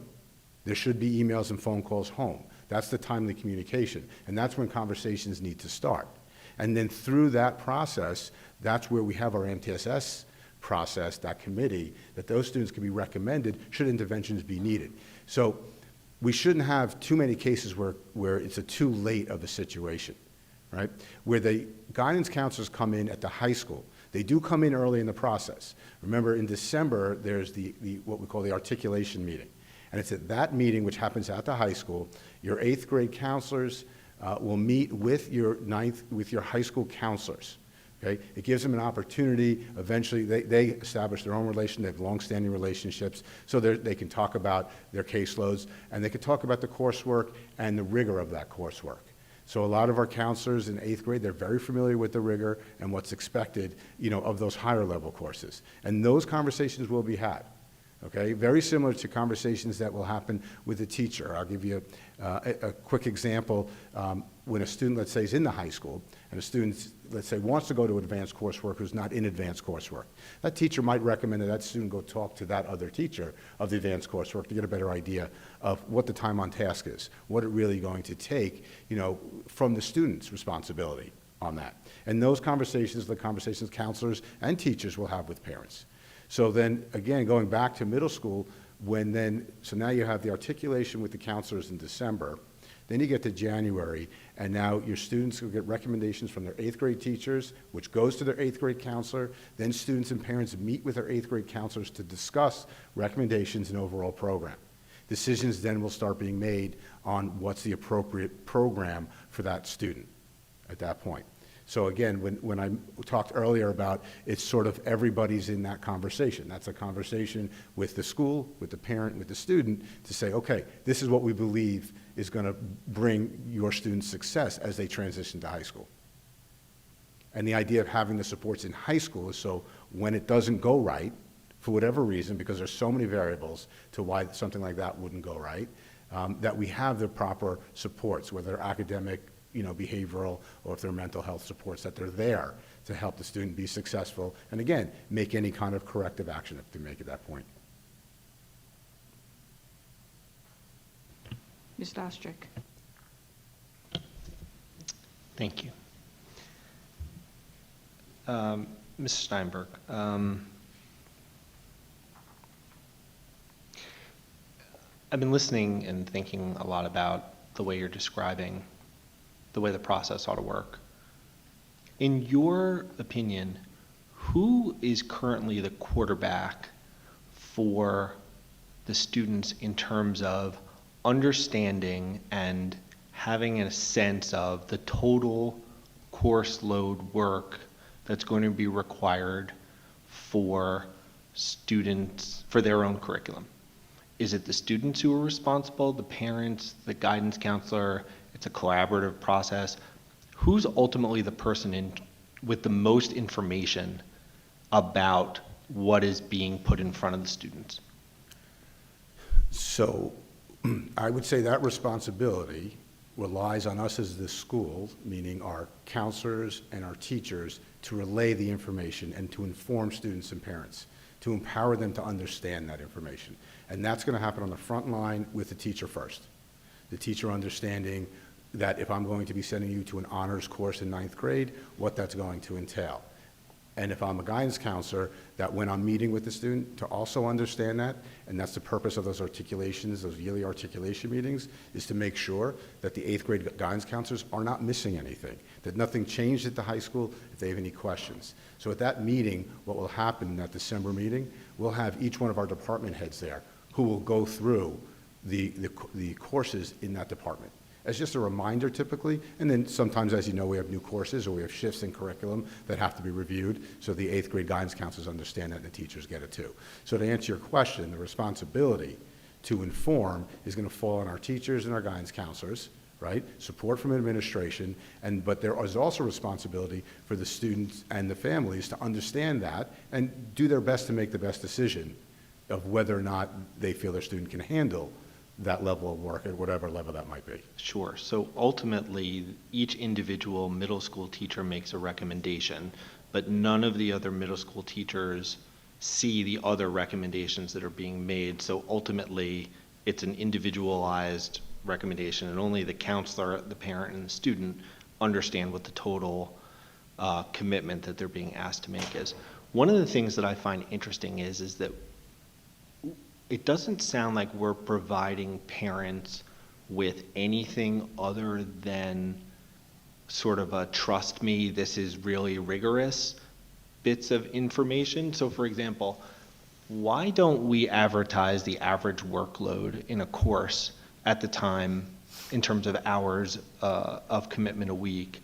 Why aren't syllabi available for students when they're making their consideration decisions for discussions? I guess I'm not sure that students and parents are making informed consent, and that may be what's leading to this race to the bottom. Mm-hmm. Yeah, two great points. Two great points. We have embarked this year on a complete curriculum guide review that we've been reviewing the guides. We are looking at the guides for improvements in terms of exactly what you're talking about. Where are those points where we can further empower parents? This idea of that you brought up about being more explicit about the workload in an advanced course would be helpful to parents. Those are conversations that we are in currently about what that might look like and how we need to present that. And even the idea of a scope and sequence on our courses to help further empower as well. So these are conversations we are in, and I think they're great suggestions. And to the earlier point that this is a process for us, the 8 to 9 transition, and that we're always seeking that next improvement. And so these are both duly noted, and I appreciate the recommendation. Thank you. I have a few more things that I'm curious about. In your assessment, do you think there is greater friction for students to move themselves up in difficulty or move themselves down in difficulty? In other words, when students come to their guidance counselors, either for the initial meeting or subsequent meetings, and they say, no, I need to be in 7 honors classes out of 5, or no, I want to drop down from 5 honors classes to 0. how easy or difficult, in other words, which way does the friction push? I believe that's really a student-by-student answer. So it's I- relatively easy to move down in difficulty and relatively easy to move up in difficulty in an individual course? I think Roughly it's- equally? I think it's on an individual student, how that transition works and when that's going to happen. So I don't know it's such a black and white answer to that for students. I do think the jump from one level to a higher level is when you're not accustomed to that higher level, is a very difficult move to make. Well, I'm thinking just in terms of course selection, not in terms of performance.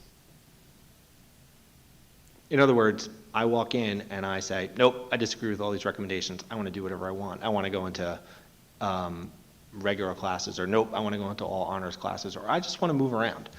Which way does the friction push that is easier or harder to move?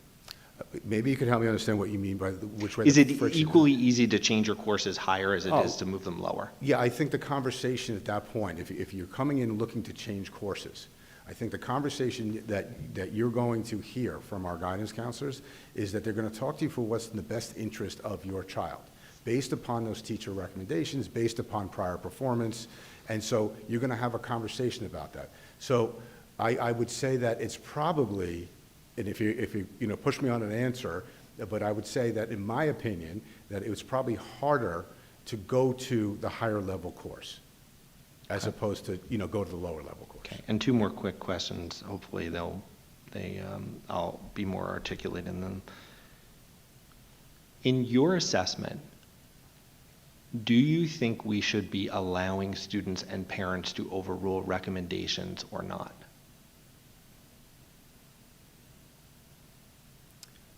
I think that what's really important in this process is that it is a collaborative process. And I think it's very important that the parent typically will know their child best, and that we need to value that opinion in the process. So my opinion and my view on that is that we need to value that voice, and we need to have very intentional conversations with parents to help them maybe understand the recommendation in more depth, to help them ask the right questions. But again, I think it's a matter of empowering parents in that conversation with the professionals at the school to make sure that together we're making a decision that's in the best interest of the student.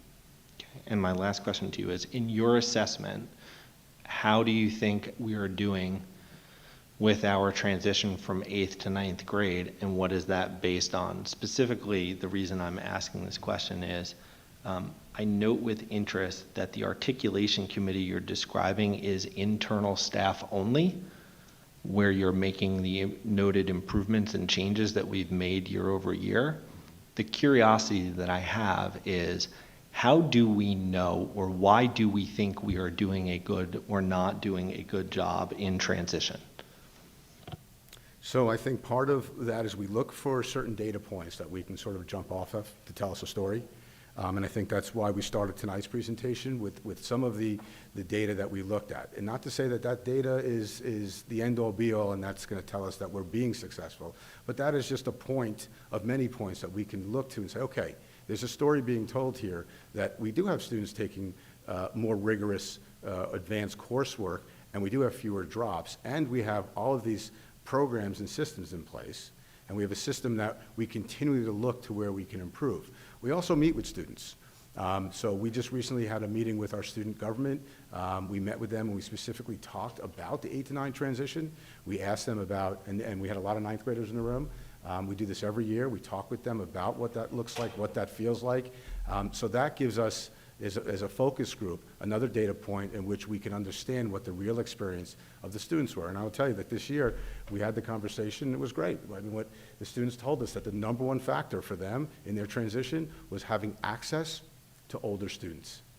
They said that was the best part of their transition. When they came to the incoming 9th grade orientation and they were given the tour by the peer leader kids, they were able to talk to them and ask them, they'll say the real questions, right? Because they hear the information from the adults, but when they start hearing it from the other kids, it resonates differently with them. And that sort of was the impetus to the idea of bringing the 8th graders into the high school starting tomorrow and having the peer leader take them around in their groups to classes, not have teachers do that. So they can then begin to talk more about what the experience is like. We see an increase in clubs. We see an increase in number of students involved in student activities and athletics. These are all other data points where we say that our students are transitioning well into the high school and they're finding success. So we do look at that. But with that said, we don't rest on that because we also understand that pressures seem to be rising on kids every single day.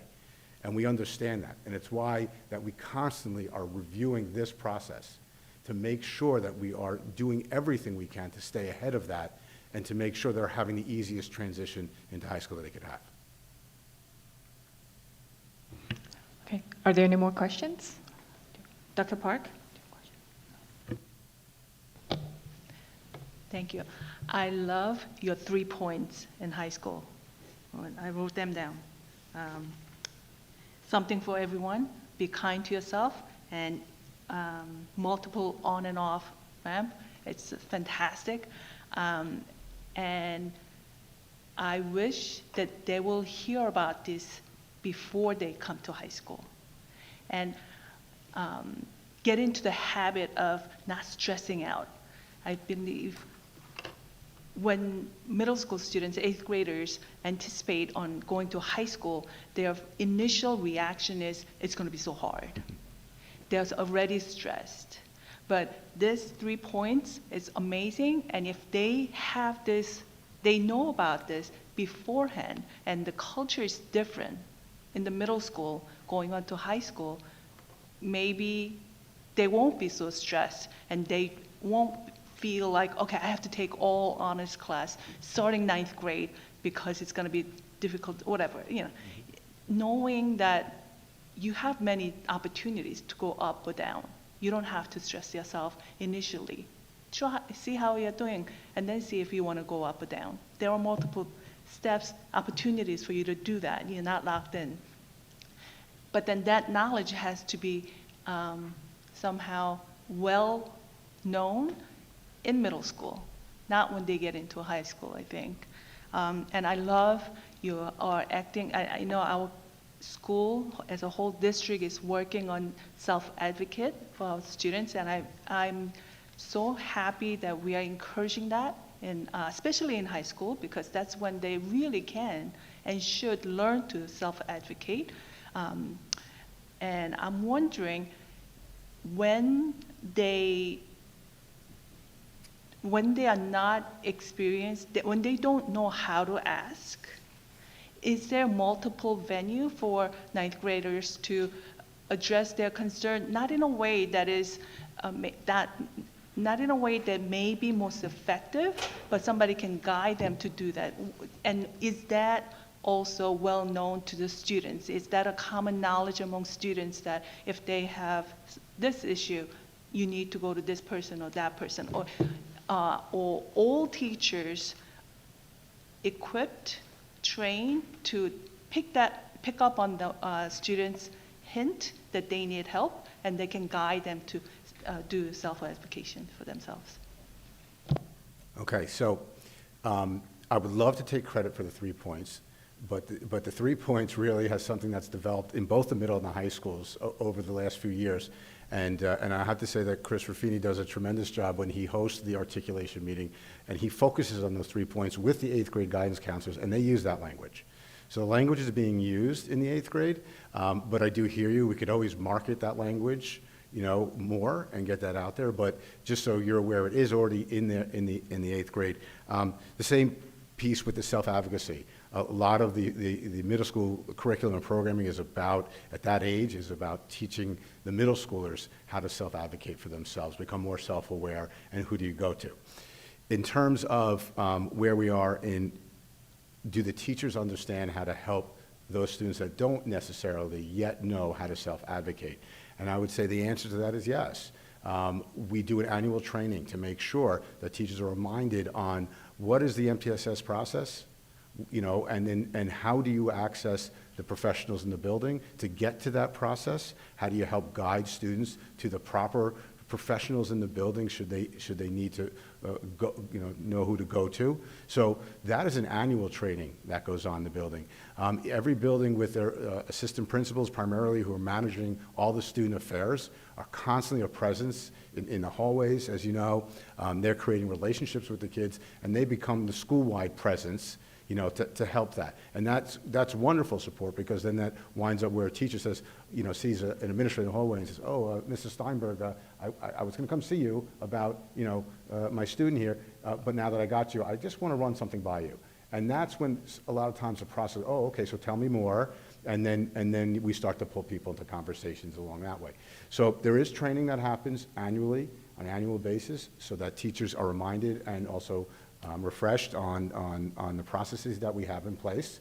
We have an MTSS district-wide committee that meets, so we're constantly reviewing the MTSS process and updating that process to make sure that that's up to date and that we're not missing anything there either.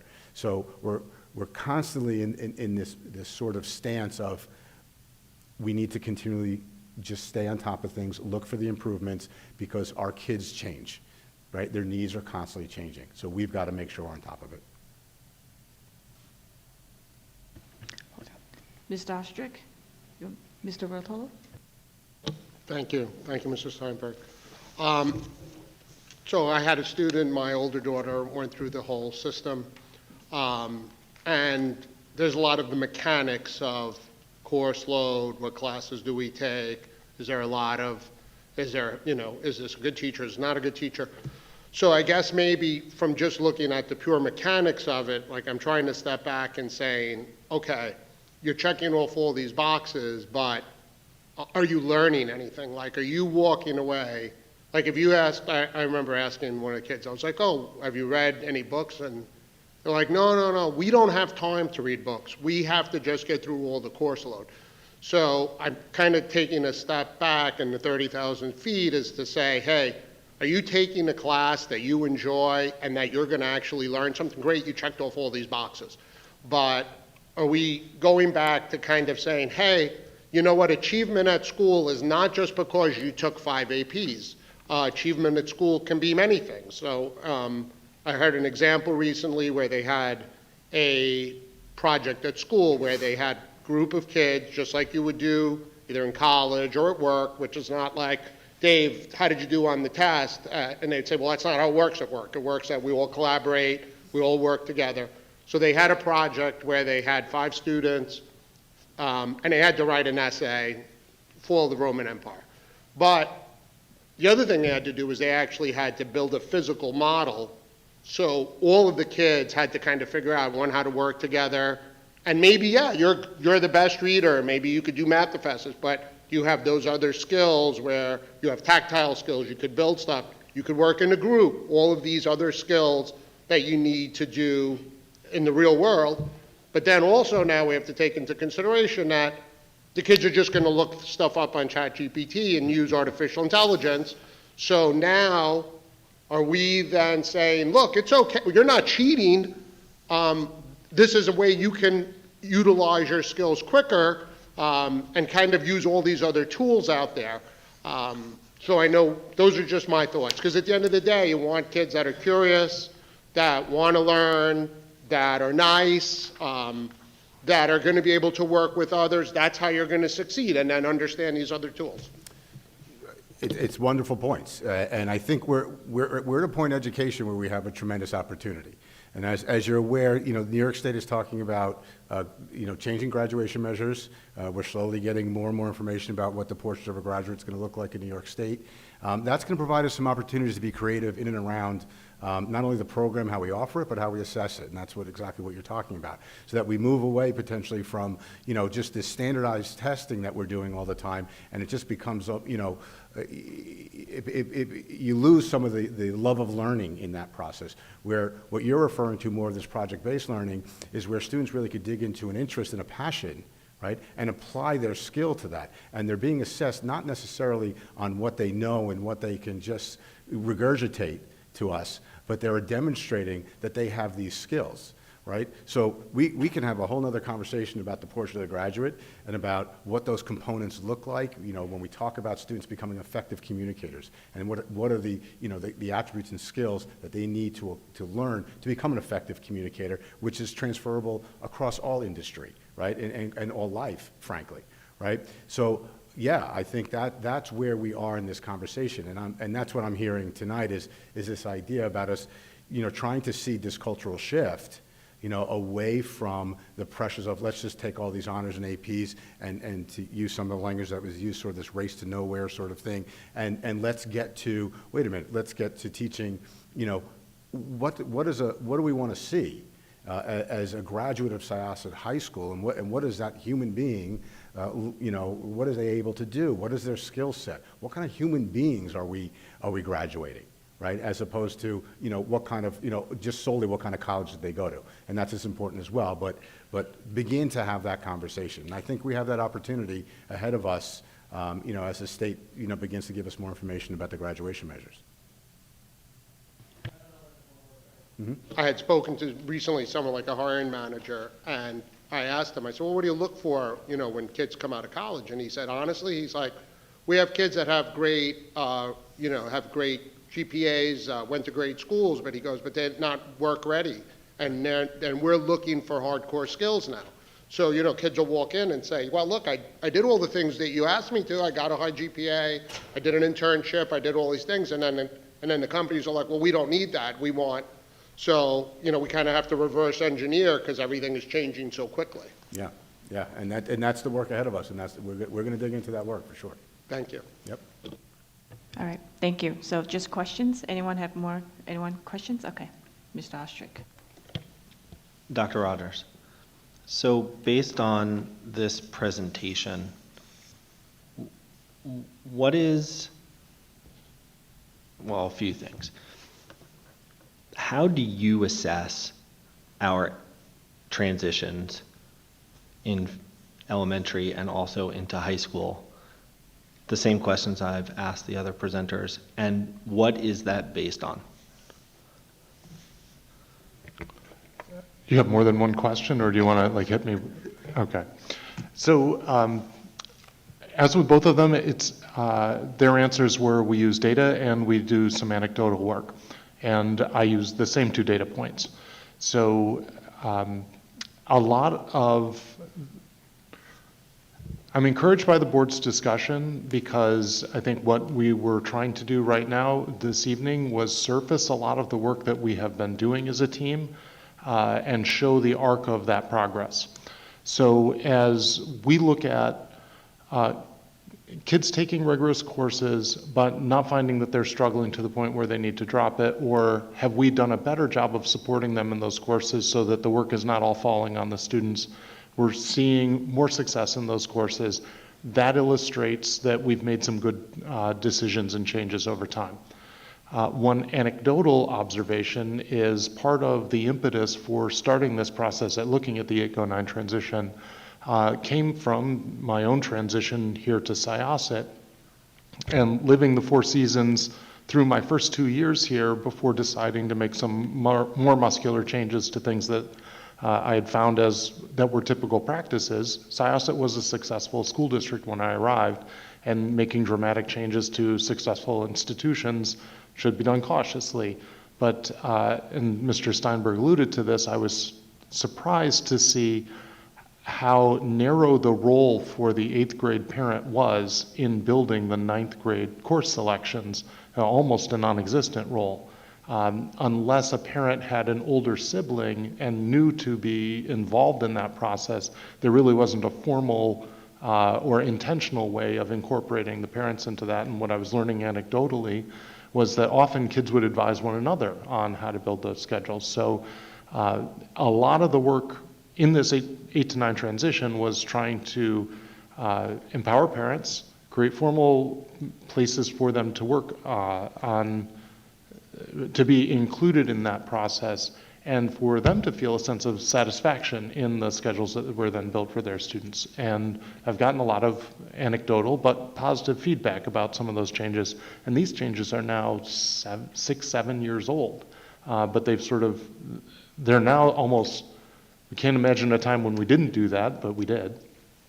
And we're, as Mr. Steinberg said, constantly iterating this to make it stronger. So it is, you asked philosophy. My philosophy is not that we should chase rankings, not that we should chase test scores, not that we should chase numbers of kids getting accolades, et cetera, but we should do really good education. And if we do really good education, all those other things will take care of themselves. So again, not necessarily focused specifically on the transitions, but if you look at our 3 through 9 testing data over a long arc, we've made steady gains, and we've made steady gains in subgroups as well. Not because we're chasing the gains for their own sake, but because I think we're making smart incremental changes to the program and constantly building on that success. So all of those things together are reflected in our outputs, but those outputs are the sum of lots of those changes made in several different dimensions.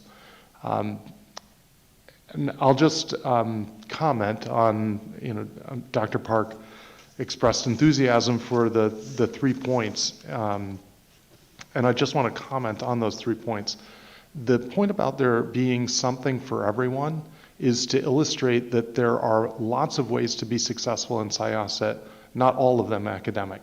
So trying to have an incredible breadth of extracurricular activities available to kids hopefully illustrates for students that there are lots of things that they can do that they enjoy, but that there are ways of being successful, those things that they can do.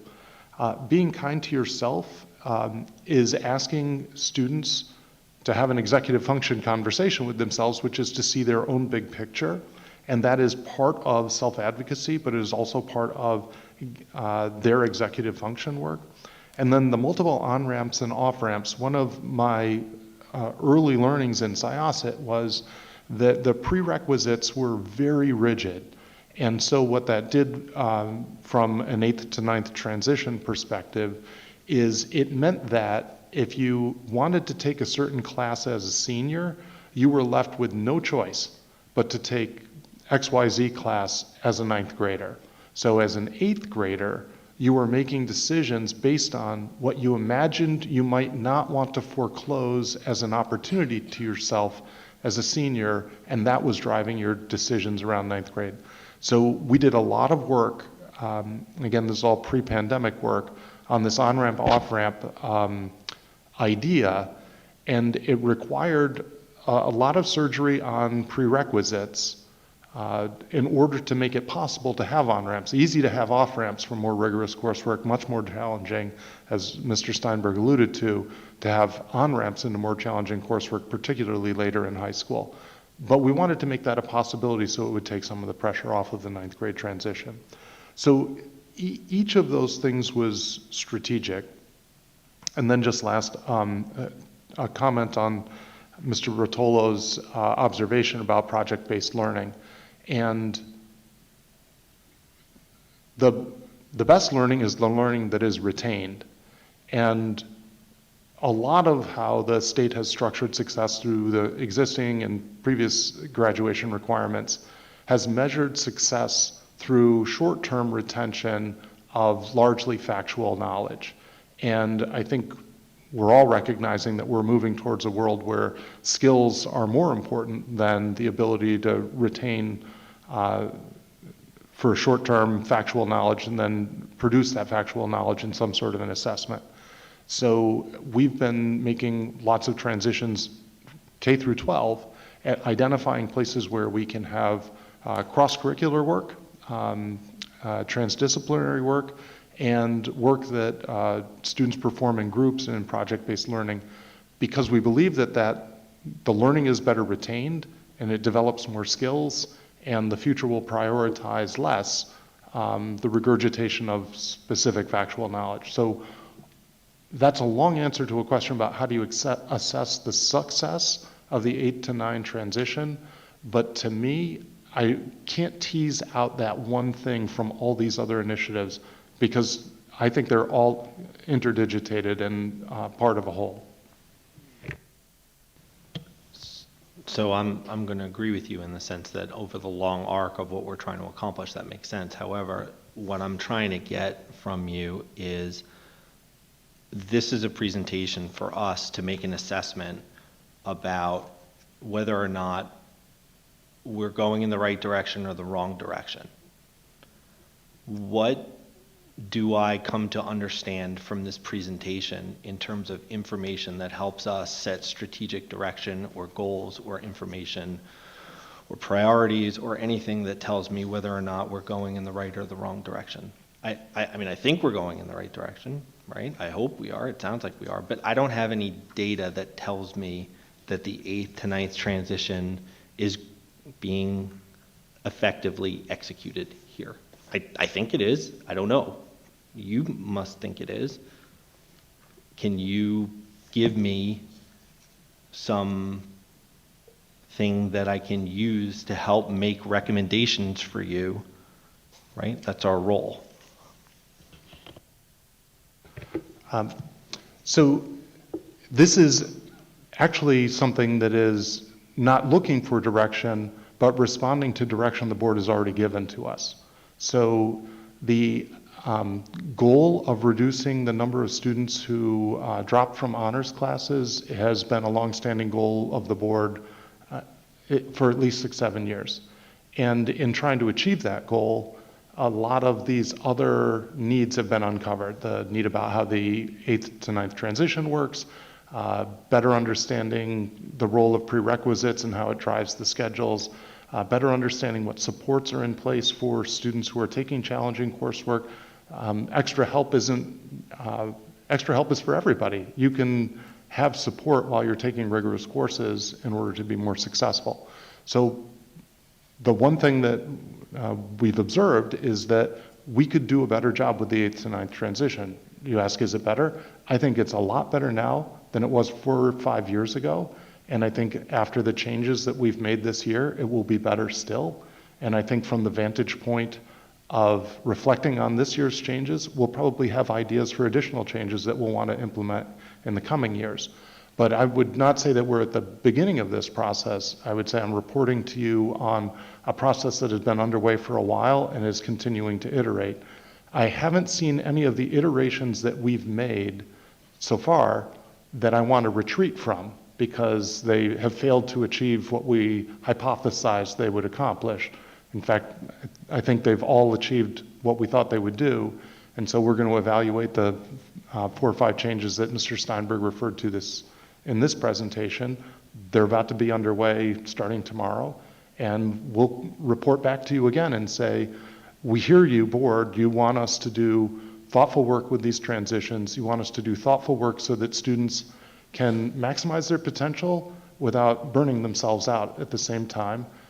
We hear you on that. Here's what we're doing about it. And so I think I've been given a lot of direction from the board. This is reporting back on how we're translating that direction from the board into actual changes in practice in the district. Okay. Ms. Abramson?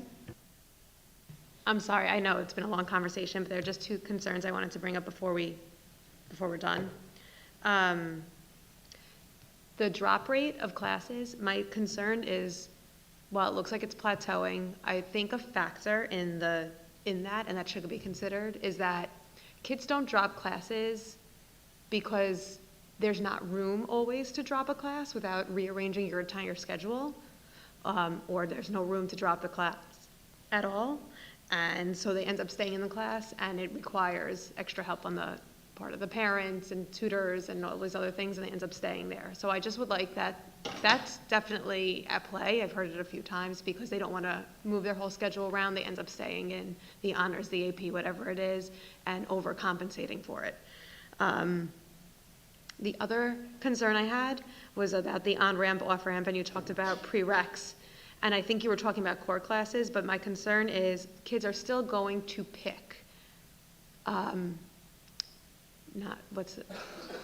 classes like different for the pathways. I'm sorry, I'm not speaking English. In terms of the pathways, because we have now started looking at these pathways as the way to go, instead of dipping your toe in a million different things and trying photography and trying tech and trying engineering and business, they're almost they're setting their path in 9th grade to take all the electives to get the pathways and the micro things. And that's my concern also, because it feels very college and high school.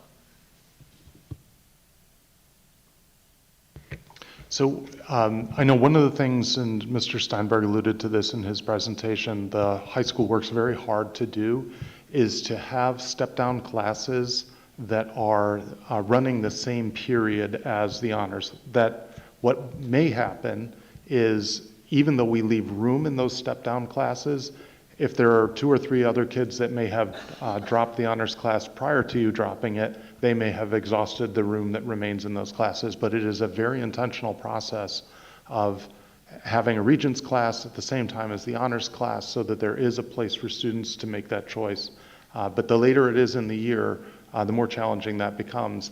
But what we've never done is, as again we talked about earlier, said that this is the final date. After today's date, we won't let you. It's more typical in school districts that they cut it off after about 2 weeks into the school year, because they want to finalize their schedules and firm things up, and master schedules are complicated, and particularly in smaller places, it's harder to have lots of sections of Regents classes that are not completely filled, so that you have room for students who come in. So we have an asset because of our size, but even that asset can be exhausted at times. But it's certainly something we can look at in terms of data to see if there are classes that we can find out whether we're leaving enough room based on historical data, and maybe there's a possibility for us to calibrate that a little bit better. I think it's a really good point about the pathways, and on the one hand, we're offering students a benefit that they've never had before, the micro-credentials. On the other hand, what we don't want to do is narrow their choices as freshmen, if not because of what they want as seniors, because of what they want as micro-credentials. So we do have planned a presentation on the state's new graduation requirements for you as a board, and I think this conversation leads right into that assessment of what those new graduation requirements will be and how we as Syosset tailor ourselves towards it. But I do think that although there's requirements for a handful of courses, it's not like you have to take 6 or 7 courses to be in those pathways as a major. There's still a lot of time in the schedule for students, but we can certainly talk about where that time comes from, and how students will make those choices early on. One of the things that we kind of glanced over in the presentation, but inviting students in middle school to take Naviance assessment will help them see where their skills and strengths are, but also where their interests are, and that may help steer those conversations as well, so that as they're doing explorations, they're exploring things that are likely to become skills that they want to pursue. Not to narrow their choices, but to help them, again, kind of reflect on themselves as learners and say, what are the things I like to do? So that they invest their time in things that are likely to be things they want to pursue more. Thank you. Thank you again. Thank you both for the presentation. Okay, and then I'm going to do the next one then. Yes, this is also a topic, and thank you, Mr. Steinberg, Dr. Wojcik, appreciate it. Dr. Rufo is going to present to us on school food services. As the board is well aware, we changed providers of food services this year, having had Aramark as our food service provider since about 2019. We are required to do an RFP by law. This is a highly regulated area of school district operations. But in terms of the long arc of where we are going as a school district, one of the things that the facilities projects that we're undertaking at the elementary schools will do is they'll create a lot more square footage at the elementary schools, and some of that square footage in the future will ease congestion that might make it more possible for us to have much more extensive food preparation facilities at elementary schools. So I think now is an ideal time to start making long-term decisions about how we might want to take advantage of that opportunity at some point in the future. I think all of us want our students to have the most nutritious, most appealing, and safest school lunches possible. And it's a complicated undertaking, and there are lots of ways to do it. All of those ways come with advantages and disadvantages, and this is one of those things where you have to calibrate between the advantages that you want to pursue and the challenges that will come along with whichever path you choose. Okay, thank you. Before I get into any of the details of the options that are available to us, I just wanted to clarify the governance because I think it helps to explain some of the program structure and really some of the challenges that we face. So we are, our district, all of our schools are part of the National School Lunch Program, and that's a federal program, and it's administered by the U.S. Department of Agriculture. And so they set most of the rules for the program. And then we have New York State Education Department's, the Child Nutrition Unit, and they're the agency that we interact with that administers the federal program in New York. So they set the rules for us, and we deal with them on compliance issues and a variety of issues. And they provide essentially two models of offering food services in schools. And there's slight variations, but let's just stick to these two now. The first, which is on the left, is the food service management company. And that's kind of the model we have right now in Syosset. And that involves a company that manages all aspects of the program for you. And similar to all other service providers that districts use, we have to purchase those through a bidding process. And even more complicated and regulated is we have to use New York State's template for bids. And that bid prescribes almost all aspects of the program. And we are able to modify it, and we certainly do. We modify it essentially to improve the quality of food that we have. We specify the types of ground beef. We specify that we don't want fillers. We specify the type of chicken, the grade of cheese, the type of fruit, how often per week. So we get very detailed. And then when you make those adjustments or modifications to the contract, it goes to New York State, and then they have to approve it again. And then we go out to bid, and then the award goes to the lowest bidder. And on Long Island, there are essentially two bidders, two main that have been around for a long time, Aramark and Whitson's, and they've both been in the district. And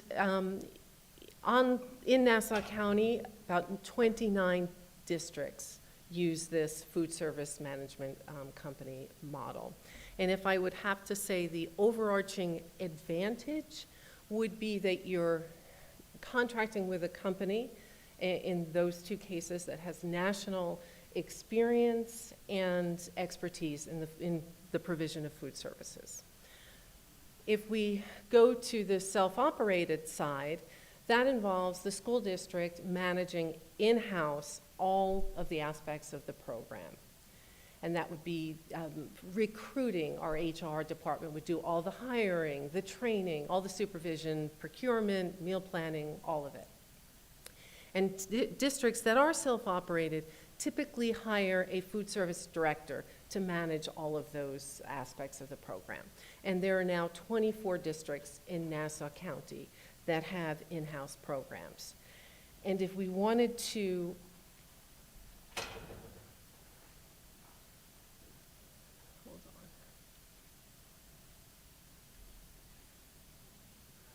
take a look at what would be the most, the greatest advantage to a self-operated program, I think we would say that that was related to greater control and flexibility of all aspects or specific aspects of the program. So to try to get a sense of the variety and the quality of the food, which is clearly one of the most important factors in a food service program, we took a look at about 53 school districts in Nassau County that post their menus online to try to get a sense of a window into the variety and the quality that they offer. And so what we found was there's a lot of consistency, I guess it's not surprising, across districts in what they offer. And up at the top, you can see it's the typical kids' favorites. But what we also did see is that the food service management companies tended to, on a given day, to have more options for kids. On the self-operated side, we did find 3 districts that kind of shared that level of variety on a given day. And then you can also see that a handful of districts, less than a handful, maybe a handful altogether, a couple on self-op, a couple food service management companies offer halal and kosher. Syosset seemed to be the only one that offered both halal and kosher. Also seeing more plant-based options as well.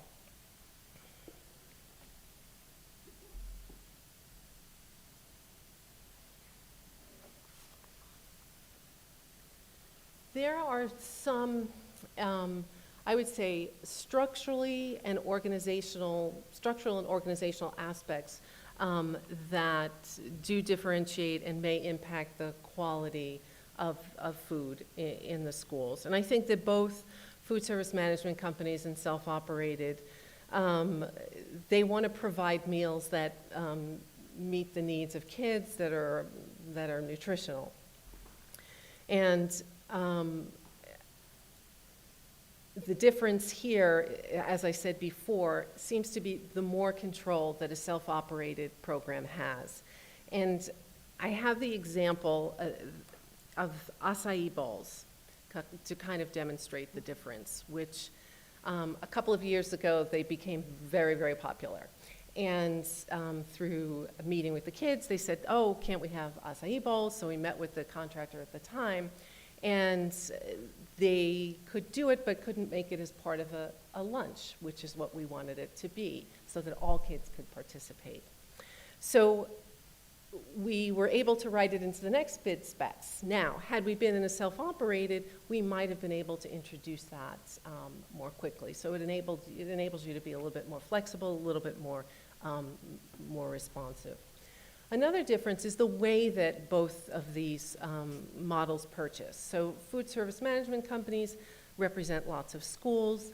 They purchase from national networks for their network of schools. So they have access to broad menus, menu items, and probably achieve economies of scale.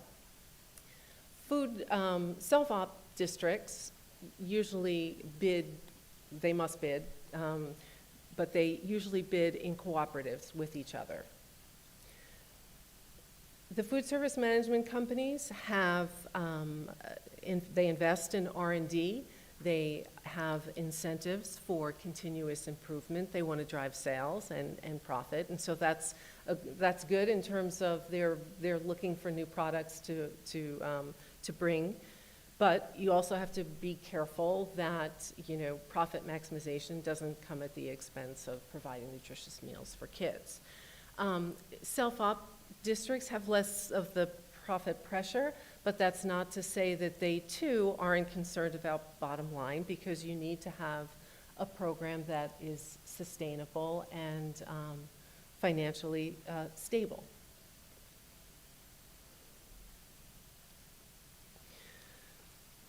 So both self-op and food service management companies all fall under the same overarching rules and regulations.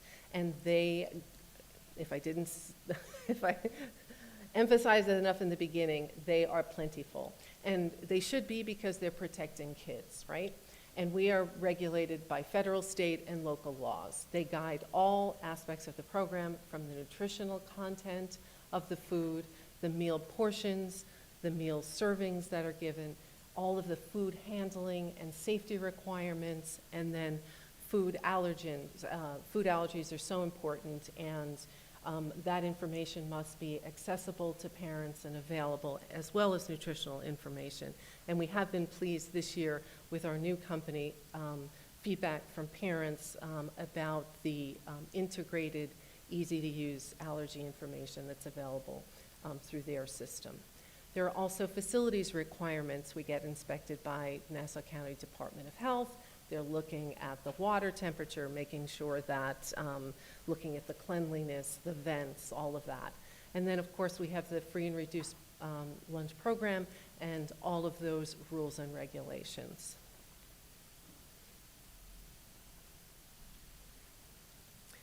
So Syosset, as Dr. Rogers says, Whitson is the current food service management company. They followed Aramark that was in the district for 5 years. And food service management companies, when they win the bid, it is an annual bid that can be renewed for 5 years, and it's typical for districts to renew, assuming things are going well, for a 5 year, and then for 5 years, and then they must go out to bid. We offer a full breakfast and lunch program in all of the secondary schools. As you know, the elementary schools don't have kitchens, so meals are prepared in the high school in HBT kitchens, and then they are satellited to the elementary schools. And we do that through a variety of the hot and cold Cambros, where the food is loaded, and then it goes into delivery trucks, and then the trucks go into the warming and the cooling stations at the elementary schools. And that does limit, the satellite program limits a bit the types of things that can successfully transport or transport well without diminishing in quality. But certain things that the kids like grilled cheese, isn't ideal. Melty products are not ideal, so we were very pleased last year to be able to install the countertop pizza ovens in all of the elementary schools. So at least on Fridays, there's cooking in the elementary school, assembling the pizzas so they get better quality pizzas starting last year. And as Dr. Rogers said, the capital work in the elementary schools that's underway could expand kitchens and the on-site meal prep opportunities for the future. Labor is, after food, is probably the next key element of a food service program. And the food service industry has been experiencing labor shortages, and that's been happening in both self-op and for food service management companies. And there's many districts are experiencing persistent vacancies as well as high turnover. We have some employees that have been with us for years and have stayed even though management companies have changed and they've been in the district for a while. But when you have a food service management company, they control all aspects of the hiring and the training and the supervision, and the employees work directly for them. They're not subject to the civil service rules, so they have greater flexibility in employment actions. The self-operated, typically, they hire, the HR department hires all aspects of the hiring and the training, and the employees work directly for the district. They're going to be subject to the civil service rules and potentially collective bargaining agreements, and that could prolong employment actions and typically make it more expensive. Oops. We also just did a comparison of the meal prices and found that overall meal prices were higher in the self-operated districts, and again, that likely related to the higher labor costs and perhaps the food costs as well. Lunch prices were 3 to 4% higher in the self-operated, and at breakfast it was between 11 to 23% higher. But in Syosset, breakfast accounts for a very small proportion, maybe under 10% of the total meals that are served. And I have the Syosset breakfast and lunch price up there as well. And also wanted to note, in looking at other district menus, they typically or occasionally will charge premiums for, they call them premium meals, like boar's head and the halal and kosher. And Syosset does not have premium prices or charge extra for those meals. Whether you're a self-operated or have a contractor, your program revenues need to be sufficient to cover your expenditures. And in addition, there should be some profit left over because you want to be able to have some money left over to invest in the program. So that's through fund balance, which is left over that accumulates over time. That's how we were able to buy all of our serving lines for our elementary schools, all the equipment. And then last year, we purchased new serving lines for our middle schools. So management company, because there's a predictable financial term, you pay a meal price that increases with CPI, and it's a fixed price. It's a little more stable. The contract also calls for a guaranteed return so that they can't really go in the red because that's part of their contract. The self-operated has a bit more financial volatility. They have to go out to bid each year for food, so they're subject to fluctuations in that way. Some districts that are self-operated need to have allocations from the general fund to make their program whole. So in other words, their programs don't run they basically are in the red, so they need to take general fund money from and transfer it to close that gap. And in the districts that we looked at, we saw general fund contributions that range from just $24,000 to $457,000.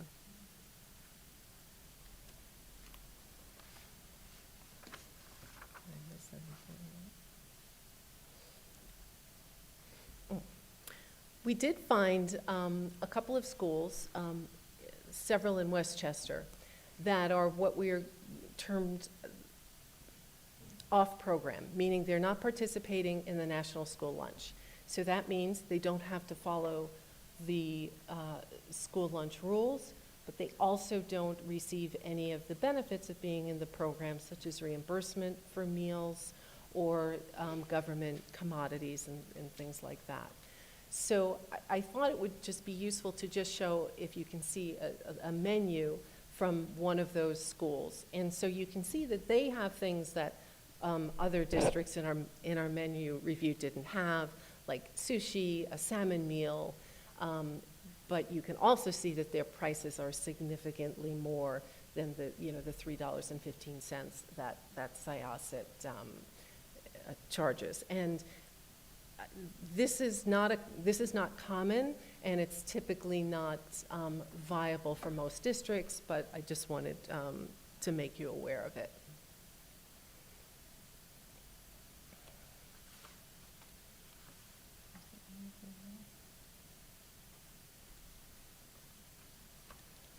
So in looking at this data, there are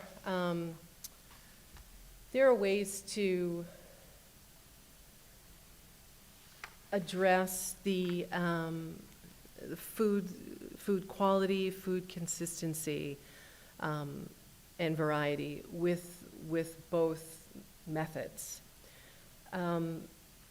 It really also has to be considered, I would guess I would call them logistical means. When you look at labor personnel, determining which is the structure that can more efficiently and effectively work for districts. Which is the structure that can better maintain food allergy information and consistently provide it to parents. And all of that in light of what are the financial factors and what are the implications on the prices that families pay for school meals, and then the viability of the program just long-term in terms of financial stability. So that's an overview of the two, and then that third off program is another example. Okay, Thank you, Dr. Rufo, for the presentations. And at this point, are there any questions from the board? Mr. Greco.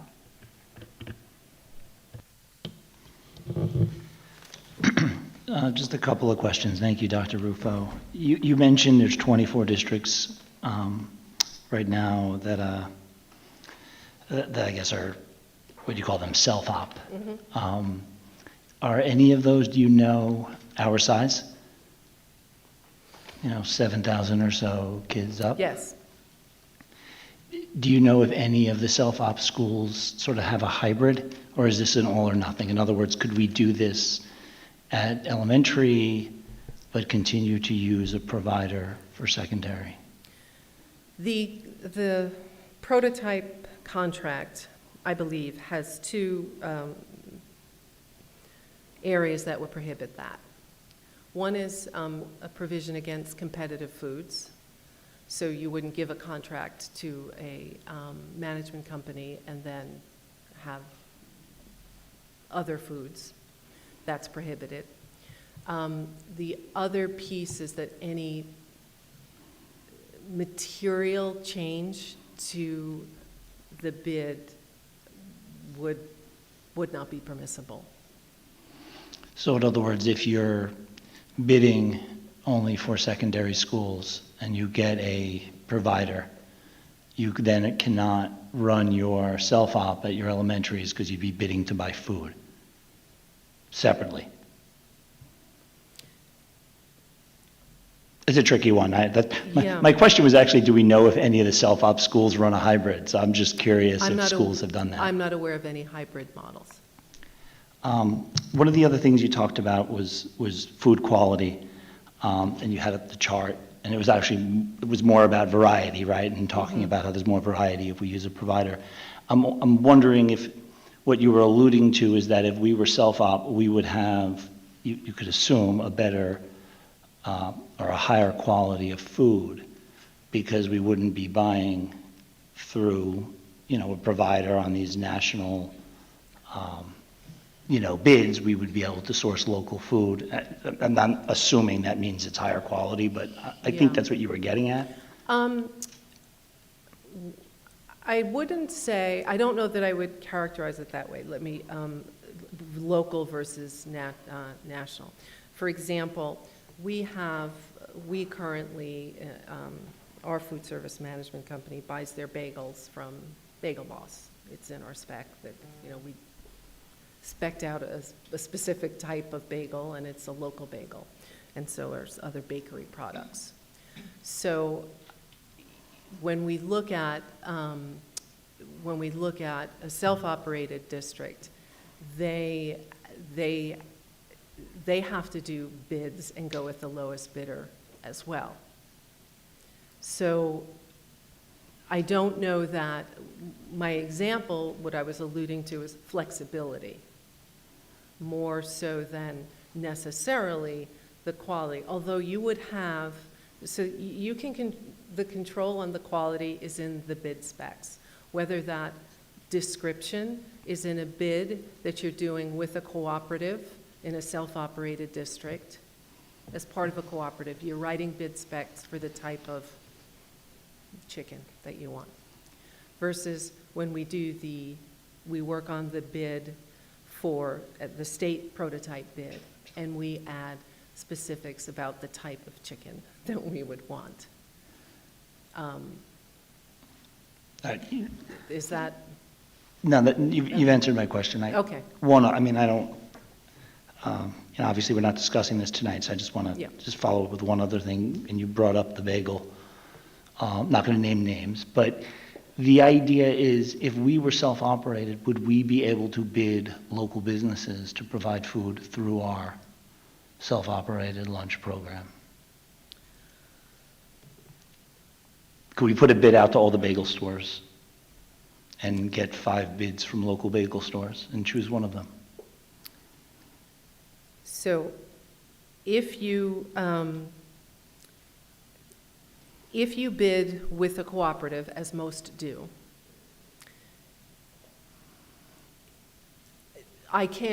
you'd have to agree on the type of items. So then you would not put your Syosset bagel, because if you're bidding with another regional district, they're not going to want necessarily Syosset, you know, a local bagel store. So you would probably bid for that separately. If that, But effectively, we could not use the cooperative bidding process for bagels or pizza or sushi and go that route. Just questions. yes, I would imagine that you could. I don't know exactly the rules. It seems plausible, but I don't know specifically how the rules of the organization. There's an organization of self-operated districts that do the bid. I don't know if it would surprise me that it would be an all or nothing, but right now I'd have to say I don't know. I'd have to get back to you on that. But I suspect. Can I take a little stab at this? Because to put a finer point on what Dr. Rufo is saying, the purpose for doing this would be to improve quality. You know, and who wouldn't want that? No matter whether it's self-operated or done through a food service management company, the trick is defining what quality means. So we can't write a bid spec that says higher quality. What we have to do is we have to write a bid spec that says whole muscle meat chicken, not ground chicken, in the chicken patty. Or we have to specify a certain manufacturer of sliced deli meats by name, or a bagel company by name. If we are the ones that are doing the bid, and we bid for bagels, because it's a bid, by law, we have to accept the lowest responsible bidder. So if a bagel store in New Jersey, of all places, ends up having the cheapest bagel, we will have no choice but to import our bagels across state lines. So I'm saying that tongue in cheek, but the point is, in the bidding process, you are trapped by the lowest bid every time. So whether when we're bidding out food service management company, they're getting a quality specification that we're trying to describe with words, and then they're able to go source something that matches our words. If we run a bid independently of the food service cooperative or of the management company, we're obligated to take the lowest bidder who shows up through the door. So the trick of improving quality is how you address those supply chains. The advantage of working with the cooperative is that you get some economies of scale that help with price. The disadvantage is you're going to come up with a bid spec that everybody in the cooperative can agree to, and they may not be as concerned about ground chicken versus whole muscle meat chicken. And so then you'd have to go out independently, but then you won't have economies of scale, and you don't know where that whole muscle meat chicken will be sourced from. You just know that it'll be whole muscle meat chicken. And to put a finer point on it, Dr. Rufo, you mentioned that the provider actually has the ability to contract directly with the local business. They don't have to bid that. They can do that as part of, essentially fulfilling our bid specs, and then they can go and enter into that contract on their own. And there's actually, strangely, an advantage to having the provider. Right, our contract is essentially with them. We bid once and then we're done with the bidding process until the contract ends. So they're responsible for sourcing labor, sourcing a food allergy website product. They're responsible for sourcing, obviously, the food that they cook and the menus, et cetera, et cetera. So again, you take it on in-house, you have the opportunity to do some things that they may not see as attractive because of profit reasons or something like that. So you now have the flexibility to offer acai bowls, even though they're more expensive than the other lunch you would have offered. But that opportunity comes with some additional responsibilities and challenges that right now we delegate those challenges away. We would just be assuming those challenges in order to take advantage of the opportunities they provide. Thank you. Are there any questions? Dr. Park? Dr. Rufo, let's talk about the finance. So we received, you said there are about 61 part-time, full-time employees that are working in the food currently? And if we are adding not just their payroll, but payroll tax, insurance, retirement funds, pension, what number are we talking about? And the cost of the food for the students, is that going to cover all of that or just the payroll? I don't have figures, but I would say that certainly when you add in benefits costs and things like that, it will be higher than it is now. And so if your cost goes up and your program revenue remains similar, then you could ultimately have a deficit that you would have to fund, presumably. So other schools that's doing the in-house preparation, when they calculate the cost of the meal, are they calculating based on just the payroll or the whole expenses that come from hiring those people? They would calculate it, all program expenses, and they would make estimates of program revenue and program expenses. And for self-operated, the largest costs would, and for food service management companies, are food and labor. So the option is to raise meal prices, because that's a source of revenue, or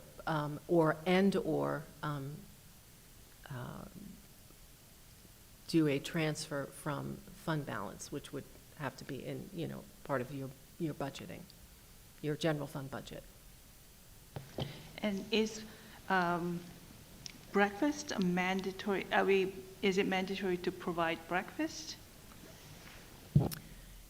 It is not mandatory to provide breakfast. When you do a survey to determine if you want to offer breakfast, you can. If you prefer not to, you have to first survey parents to determine if there's a need. And if there is a need, I can't recall the percent that say they would participate, then you must offer it. And do you know whether students are happier with self-operating versus food service management? Are they happier with in-house cooking? I don't have data for students on which students in districts are happy or not.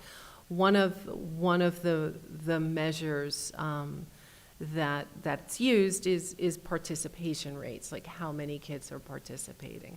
And in speaking, with our consultant and other business officials, it's sort of like between 30 and 50%. 50% is something to shoot for, is a goal.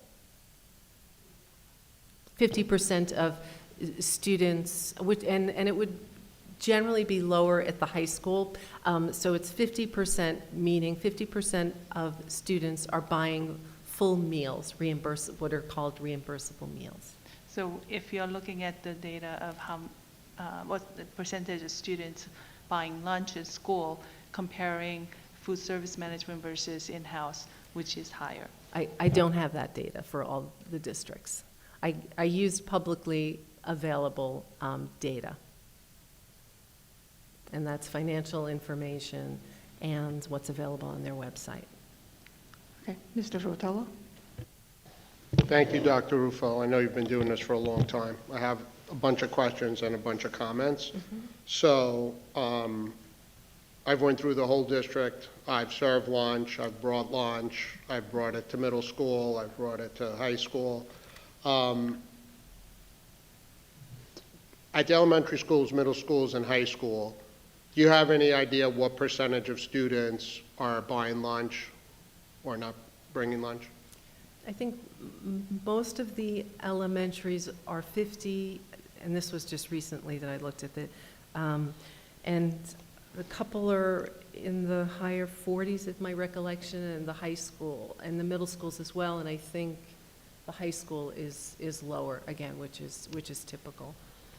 Okay, then I guess, and I've been saying this since I got on the board, was, we're trying to teach mind, body, soul, so we're not just here to have you be intellectually smarter, but also, as you know, obesity has went up continuously. That's where we have Ozempic, and our health care costs are probably going up because of that. So you brought up Boar's Head. They had breakout of listeria. So, and I see the foods that are on here, pizza. I went to elementary school. I love pizza too. But in either scenario, what can we get that's healthier foods that kids are going to eat? I serve lunch. I watch tons of food getting thrown out. So those were kind of like my concerns. I'm not tied to either one, but how do we get healthier foods that kids are going to eat? I remember another issue too was, again, we were talking about this before, was kids didn't have time to eat. They didn't have lunch. Some classes you could eat, some classes you couldn't eat. So then your kid would come home and you'd say, well, why do you have a headache? Well, I couldn't eat all day. Well, what do you mean you couldn't eat all day? Could you have, no, we're not allowed. So I don't know if any of those rules, especially at the high school, can be lax, so, kids could eat, and everybody has different dietary restrictions. People don't eat meat. People want salads.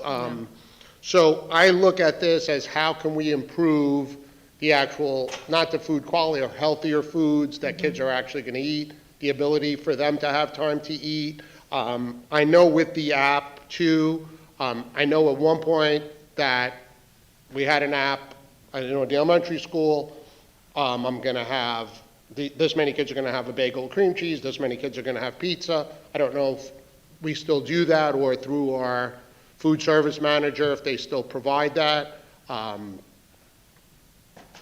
And I know we're building new facilities, so I don't know if this is something in the future that then we can incorporate, since we're going to have these new facilities there. Okay, I will try to do from memory your questions. Okay, in terms of the issue about healthier options, this particular bid year, we added more plant-based options for kids, and also added additional salads for kids, pre-made salads, different salads. At the high school, they've added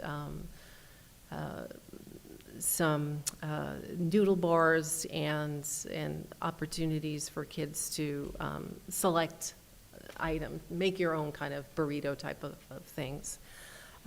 So I think some of it comes from education, and they are, Whitson's is working, and we have monthly meetings. We have one scheduled later this week. And as they've sort of had what I call like the transition period, we're going to start having more discussions about engaging students in because that's part of it too, listening to what they want, and also having it prepared in ways that they want. You also mentioned about the elementary schools, and they do not have apps or pre-orders. The kids go up through the serving lines and make their selections at the serving line. And the first few weeks when you watch them, particularly the little ones, it takes them a while to, they're not used to being asked what they want and having that, but, then they get used to it. And they also learn what a portion size is, because you often hear when child nutrition presents that they say it's the only place that kids actually learn what an actual portion is.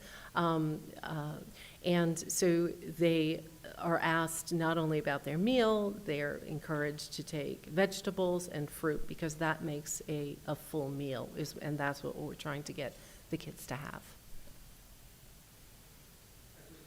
Other thing, and it's unrelated, but I know you handled this too. I know this has been like a dream of mine since I got on the board, was with the buses, with someday, can we get an app So if the kids are not taking the bus doesn't go by their house, and we economize on the bus route. But, you know, it's a completely separate thing, but since we said the app, I know that I've always had that aspiration.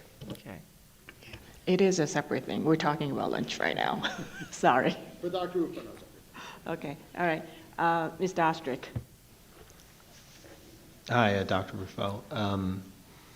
So in doing the research, do you notice any patterns between the districts that are using a provider and are self-operating? Are there any identifiable things? Are they in any geographic location? Are they of any size? Are they of any wealth distribution? How do I think about the differences that cause this? I did not see that because I was looking for something, and I do not see that as a distinguishing factor. Okay. And then a lot of my questions have to do with getting an understanding of what we can and what we can't do in our bid specs. And so I thought I understood, but now listening to this, I think I understand a little bit less. So, for example, can we specify the labor that we're doing? In other words, could we say we want cooks and preps but not servers? Is that allowed in our bid spec with either independent, if we operate it ourselves, or with a food service management company? Yes to both. You specify labor in the bid specs. When I say labor, I mean the roles, not the wages. Yes. Okay. What other things are we allowed to specify? Are we, I mean, I understood, or that I think I understand, that the challenge that we use the consultant for is to specify, put a word, I can't remember exactly how Dr. Rogers described it, but put in words a description of something that we're looking for. So are we allowed to have a bid spec for certain things and not others? In other words, are we going to be able to create where we ask for proteins but not vegetables, or we ask for dairy but not meat, or something like that? So part of it is specified. I don't think you can, is laid out by the state. So in other words, they say, this is what makes the lunch. It's this much protein, or this much protein substitute, plant-based protein. This many, this portion of vegetable, this portion of dairy. So some of it is prescribed in the bid. But for example, we put in this bid, if you're offering protein, you have to offer a plant-based option as well. Okay, so going back to Mr. Greco's point, can we not specify with the food service company certain things and still specify other bids with a coordinator that we provided internally to New York State with a plan that said, we're going to the food service companies for packaged goods, but we're going to the cooperative for vegetables? And and some other combination, in other words, a hybrid approach. Is that not something in our control? I'm not aware of that. I don't think you can do that, but I don't. Okay. I think that the contract language, I believe, precludes that. The contract language with New York State? Yes. Okay. Which becomes our contract. Got it. So it's not with a protocol. service provider that it's restricted. It's with New York State, potentially, we think, but Their not contract 100%. that we must follow has those two provisions about competitive foods. Okay. Can I interrupt for 1 second, Jack? Dr. Rufo, is there another way to accomplish what Mr. Ostrick was trying to do? Instead of bidding from two different sources, the food service management company and the cooperative, could you specify in the food service management bid, you want all, let's say, fruits and vegetables to be sourced except for citrus, to be sourced from within 50 miles of the school district or something like that. So you're trying to accomplish the same thing of sourcing more locally, but you would write it into the food service management bid.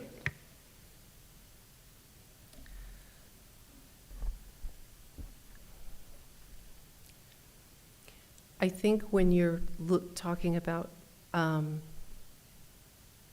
don't know, that would be something that I would have to reach out to Child Nutrition and ask that question. Because when you are saying we're sourcing it locally, I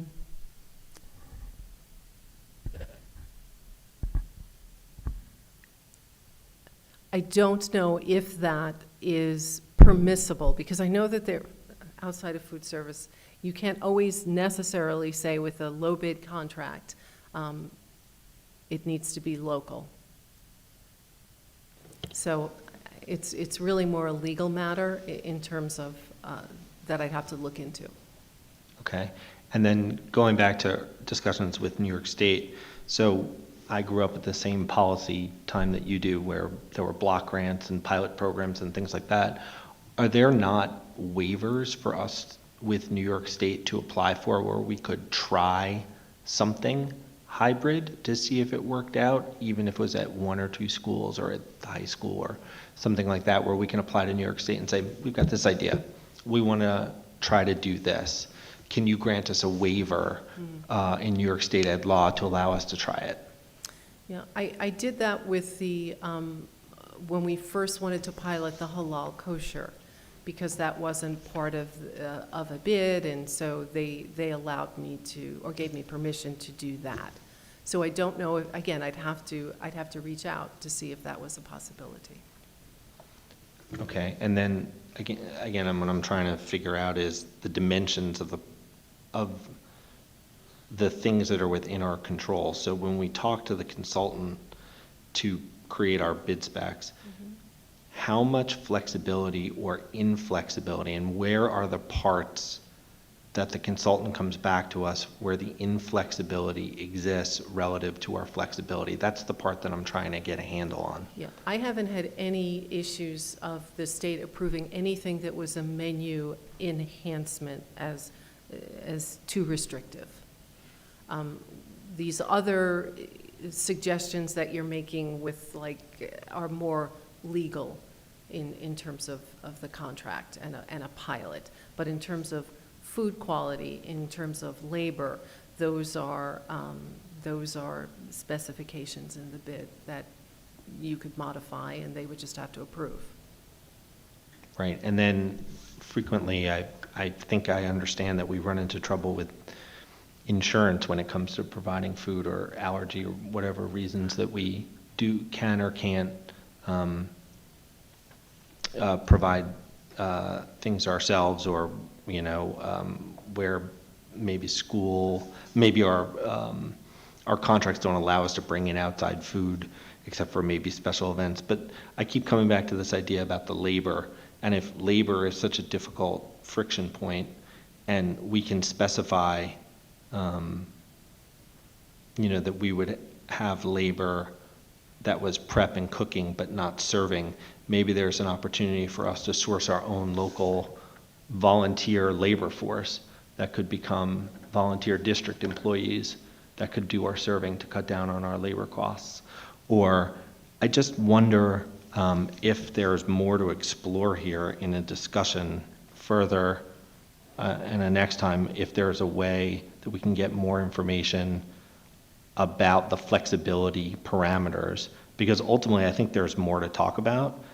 In addition, Dr. Rogers, I think it would be helpful to get maybe a report from our district wellness committee to talk about the surveys or any information about satisfaction with lunch as it currently stands. I think normally that's a report that gets sent over to you periodically that I think would be helpful to review for a discussion item next time.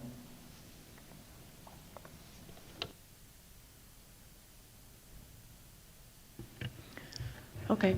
Dr. Rogers, we have a lot of information. The board has provided a lot of productive discussion and all of that. And then in regards to the lunch program, we could come back at a later time when the data is, when all the information is collected, and then we can entertain this at a later time. Okay. Okay. Oh, Ms. Kosia?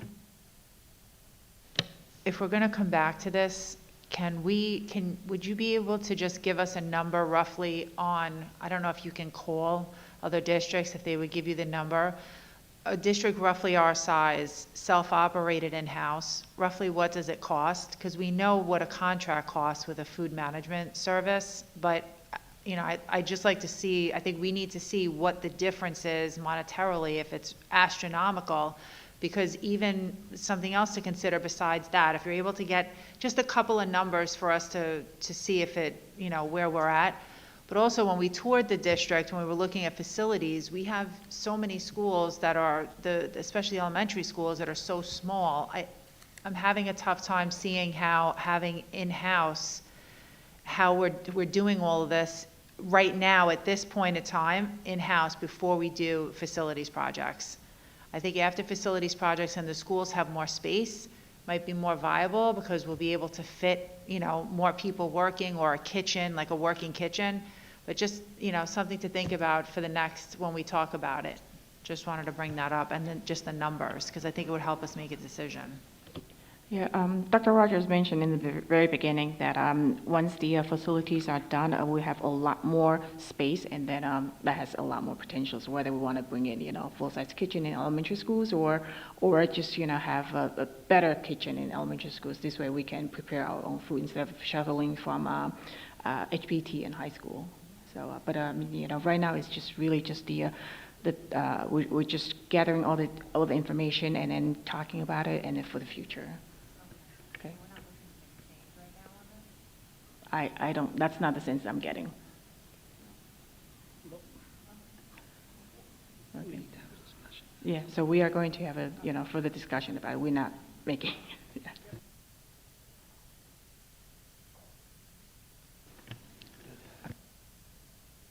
So 2 points that didn't really come to the surface during this conversation that I think are worth kind of just lingering on for a second. Either way you operate, both of them have one major financial drag on the system. So in the food service management model, you have the profit that is a drag on the system. In the self-operated, you have the labor costs. So in some ways, the question of comparing the costs is, you no longer have to pay a profit to a vendor, but you do have to pay for more expensive labor. So it's really a question of where that break-even point comes from. But one way or another, there is this additional cost that exists in one model or the other. The second, and I think probably as a practical matter, the biggest consideration will be who runs it. So when you have the food service management company, you have an organization that has this as their core competency. And you may or may not like the on-site director that you have, but then they have a boss you can go and complain to. If you hire your own food service director and you're not happy with them, the person you complain to is yourself. So we've had good experience with food service directors, but my own observation is every time we get somebody that we think is really competent that we like, they get promoted out of Syosset to somewhere else in the company. So I would say with the food service management company, we can be consistently above average, but every time we start to approach exceptional, the person disappears. So what we've not experienced is well below average. So you kind of have, you're assured of getting decent management at a minimum. So with a self-operated, you have to hire from the civil service list, and the civil service list only gives you 3 choices. So it's not like when we're hiring a principal and we can put an ad in the newspaper and we can do recruitment fairs and we can cast a wide net and look at 30 candidates and narrow that pool down to 15 and then narrow that pool down. We'll have 3 people to choose from. And those 3 people will all have two characteristics in common. One, Nassau County, and two, they took a test. So from that pool of people, we have to select the person that is going to do a better job of running this service than the food service management company. If we find that person, there could be a lot of success, but a lot depends on finding this one individual. So I won't say we're daunted by that because we find great people off of civil service lists all the time. But I wouldn't want us to go into this thinking that we have a wide open field to hire from. This will be a delicate process of trying to identify somebody that we think can do a really exceptional job with the work.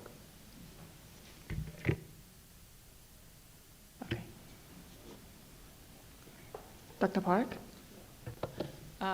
So I'm kind of wondering, is there benefit of going self-operated in-house at this point? And if we are still going to talk about at a later time, one information I would like to have is there are regulations and guidelines that you described and we received, and how challenging is it to comply with all those requirements, and what are the potential fines or penalties if unintentionally we violate them, and could those violations create significant challenges, and what level of impact will they have in providing lunch on a daily basis? Okay, thank you, Dr. Park. Okay. Okay, all right. Thank you, Dr. Rupa, for your presentation. Okay, thank you. Okay. All right, so now there are no legislative items, no discussion items, and no unfinished business. So we are going to do our new business, and 11A is the approval of staff changes. Can I have a motion, please? Ms. Falco, seconded by Mr. Greco. Are there any questions? All in favor? Opposed? Any abstentions? 11B is the approval of stipends and hourly rates 2024-2025. Can I have a motion, please? Ms. Koshia, seconded by Dr. Park. Are there any questions? All in favor? Opposed? Any abstentions? 11C is the approval of settlement agreement. Can I have a motion, please? Mr. Greco, seconded by Ms. Levitan. Are there any questions? All in favor? Opposed? Any abstentions? 11D is the approval of extension of appointment of Security Infrastructure Manager. Can I have a motion, please? Mr. Greco, seconded by Ms. Falco. Are there any questions? All in favor? Opposed? Any abstentions? 11E is the approval of pay rate for overnight field trips. Can I have a motion, please? Mr. Rotolo, seconded by Ms. Abramson. Are there any questions? All in favor? Opposed? Any abstentions? 12A and 12B can be taken together. They are the approval of Committee on Preschool Special Education and Committee on Special Education recommendations. Can I have a motion, please? Mr. Greco, seconded by Ms. Levitan. Are there any questions? All in favor? Opposed? Any abstentions? 12C is the approval of new policy 1741, homeschool students, and revised policy 1900. Parent and family engagement, and 9550, expression of breast milk in the workplace. Can I have a motion, please? Mr. Rotolo, seconded by Dr. Park. Are there any questions? All in favor? Opposed? Any abstentions? 13A is the authorization of service contracts. Can I have a motion, please? Mr. Greco, seconded by Ms. Falco. Are there any questions? All in favor? Opposed? Any abstentions? 13B is the authorization for special education and/or nursing contracts. Can I have a motion, please? Mr. Rotolo, seconded by Ms. Koshia. Are there any questions? All in favor? Opposed? Any abstentions? 13C is the authorization for contracts for federal Part B funds. Can I have a motion, please? Mr. Greco, seconded by Ms. Falco. Are there any questions? All in favor? Opposed? Any abstentions? 13D is the approval of student club charters 2024-2025. Can I have a motion, please? Mr. Rotolo, seconded by Ms. Abramson. Are there any questions? All in favor? Opposed? Any abstentions? 13E is the disposal of broken broken, surplus, and/or obsolete equipment, supplies, and books. Can I have a motion, please? Mr. Greco, seconded by Ms. Levitan. Are there any questions? All in favor? Opposed? Any abstentions? Okay, we are going to move to audience to the public, and please just bear with me as I read the procedures. The board values community input and provides opportunities to offer that input via email or in person. Persons who wish to speak during audience to the public must register online to speak in advance of the meeting by 5 p.m. the day of the board meeting. A link to the pre-registration form will be made available on the homepage on the district website 1 week before the meeting. Persons wishing to address the board in person during audience to the public must conform to procedures adopted by the board. Speakers' remarks must conform to the following. 1, all speakers and observers are required to conduct themselves in a respectful and civil manner in accordance with rules set by the board. 2, speakers must address the board only, not members of the audience and/or the audience as a whole. 3, speakers must limit their comments to issues concerning the school district operations, affairs, or Board of Education policy. 4, because of rights protected by state and federal law, no speaker may speak about an individual student or staff member, nor will the board or administration entertain questions in public regarding collective bargaining, negotiations, personnel matters, student matters, or legal matters. 5, no speaker may speak about decisions involving specific personnel or specific students. If a speaker wishes to address the board concerning specific personnel or specific students, the speaker must write to the board. 6, speakers may not use epithets, slurs, personal abuse, lewd and obscene speech, profanity, libelous speech, threats, and/or fighting words or gestures. Any person who violates the rules above will immediately forfeit the balance of their time addressing the board. To be recognized to speak, persons must register with their full name and address and attest that they will comply with the rules stated above. In addition, only residents of the Syosset Central School District are permitted to address the board. Each resident will have 4 minutes to address the board, which may be extended or reduced. The board will not permit polling of the board members by speakers. After every resident wishing to speak have had an opportunity to do so, the board and administration may respond to residents' questions or comments. No residents will be permitted to address the board more than once per meeting, and no one may record another member of the board of the public in a manner that's disruptive or confrontational.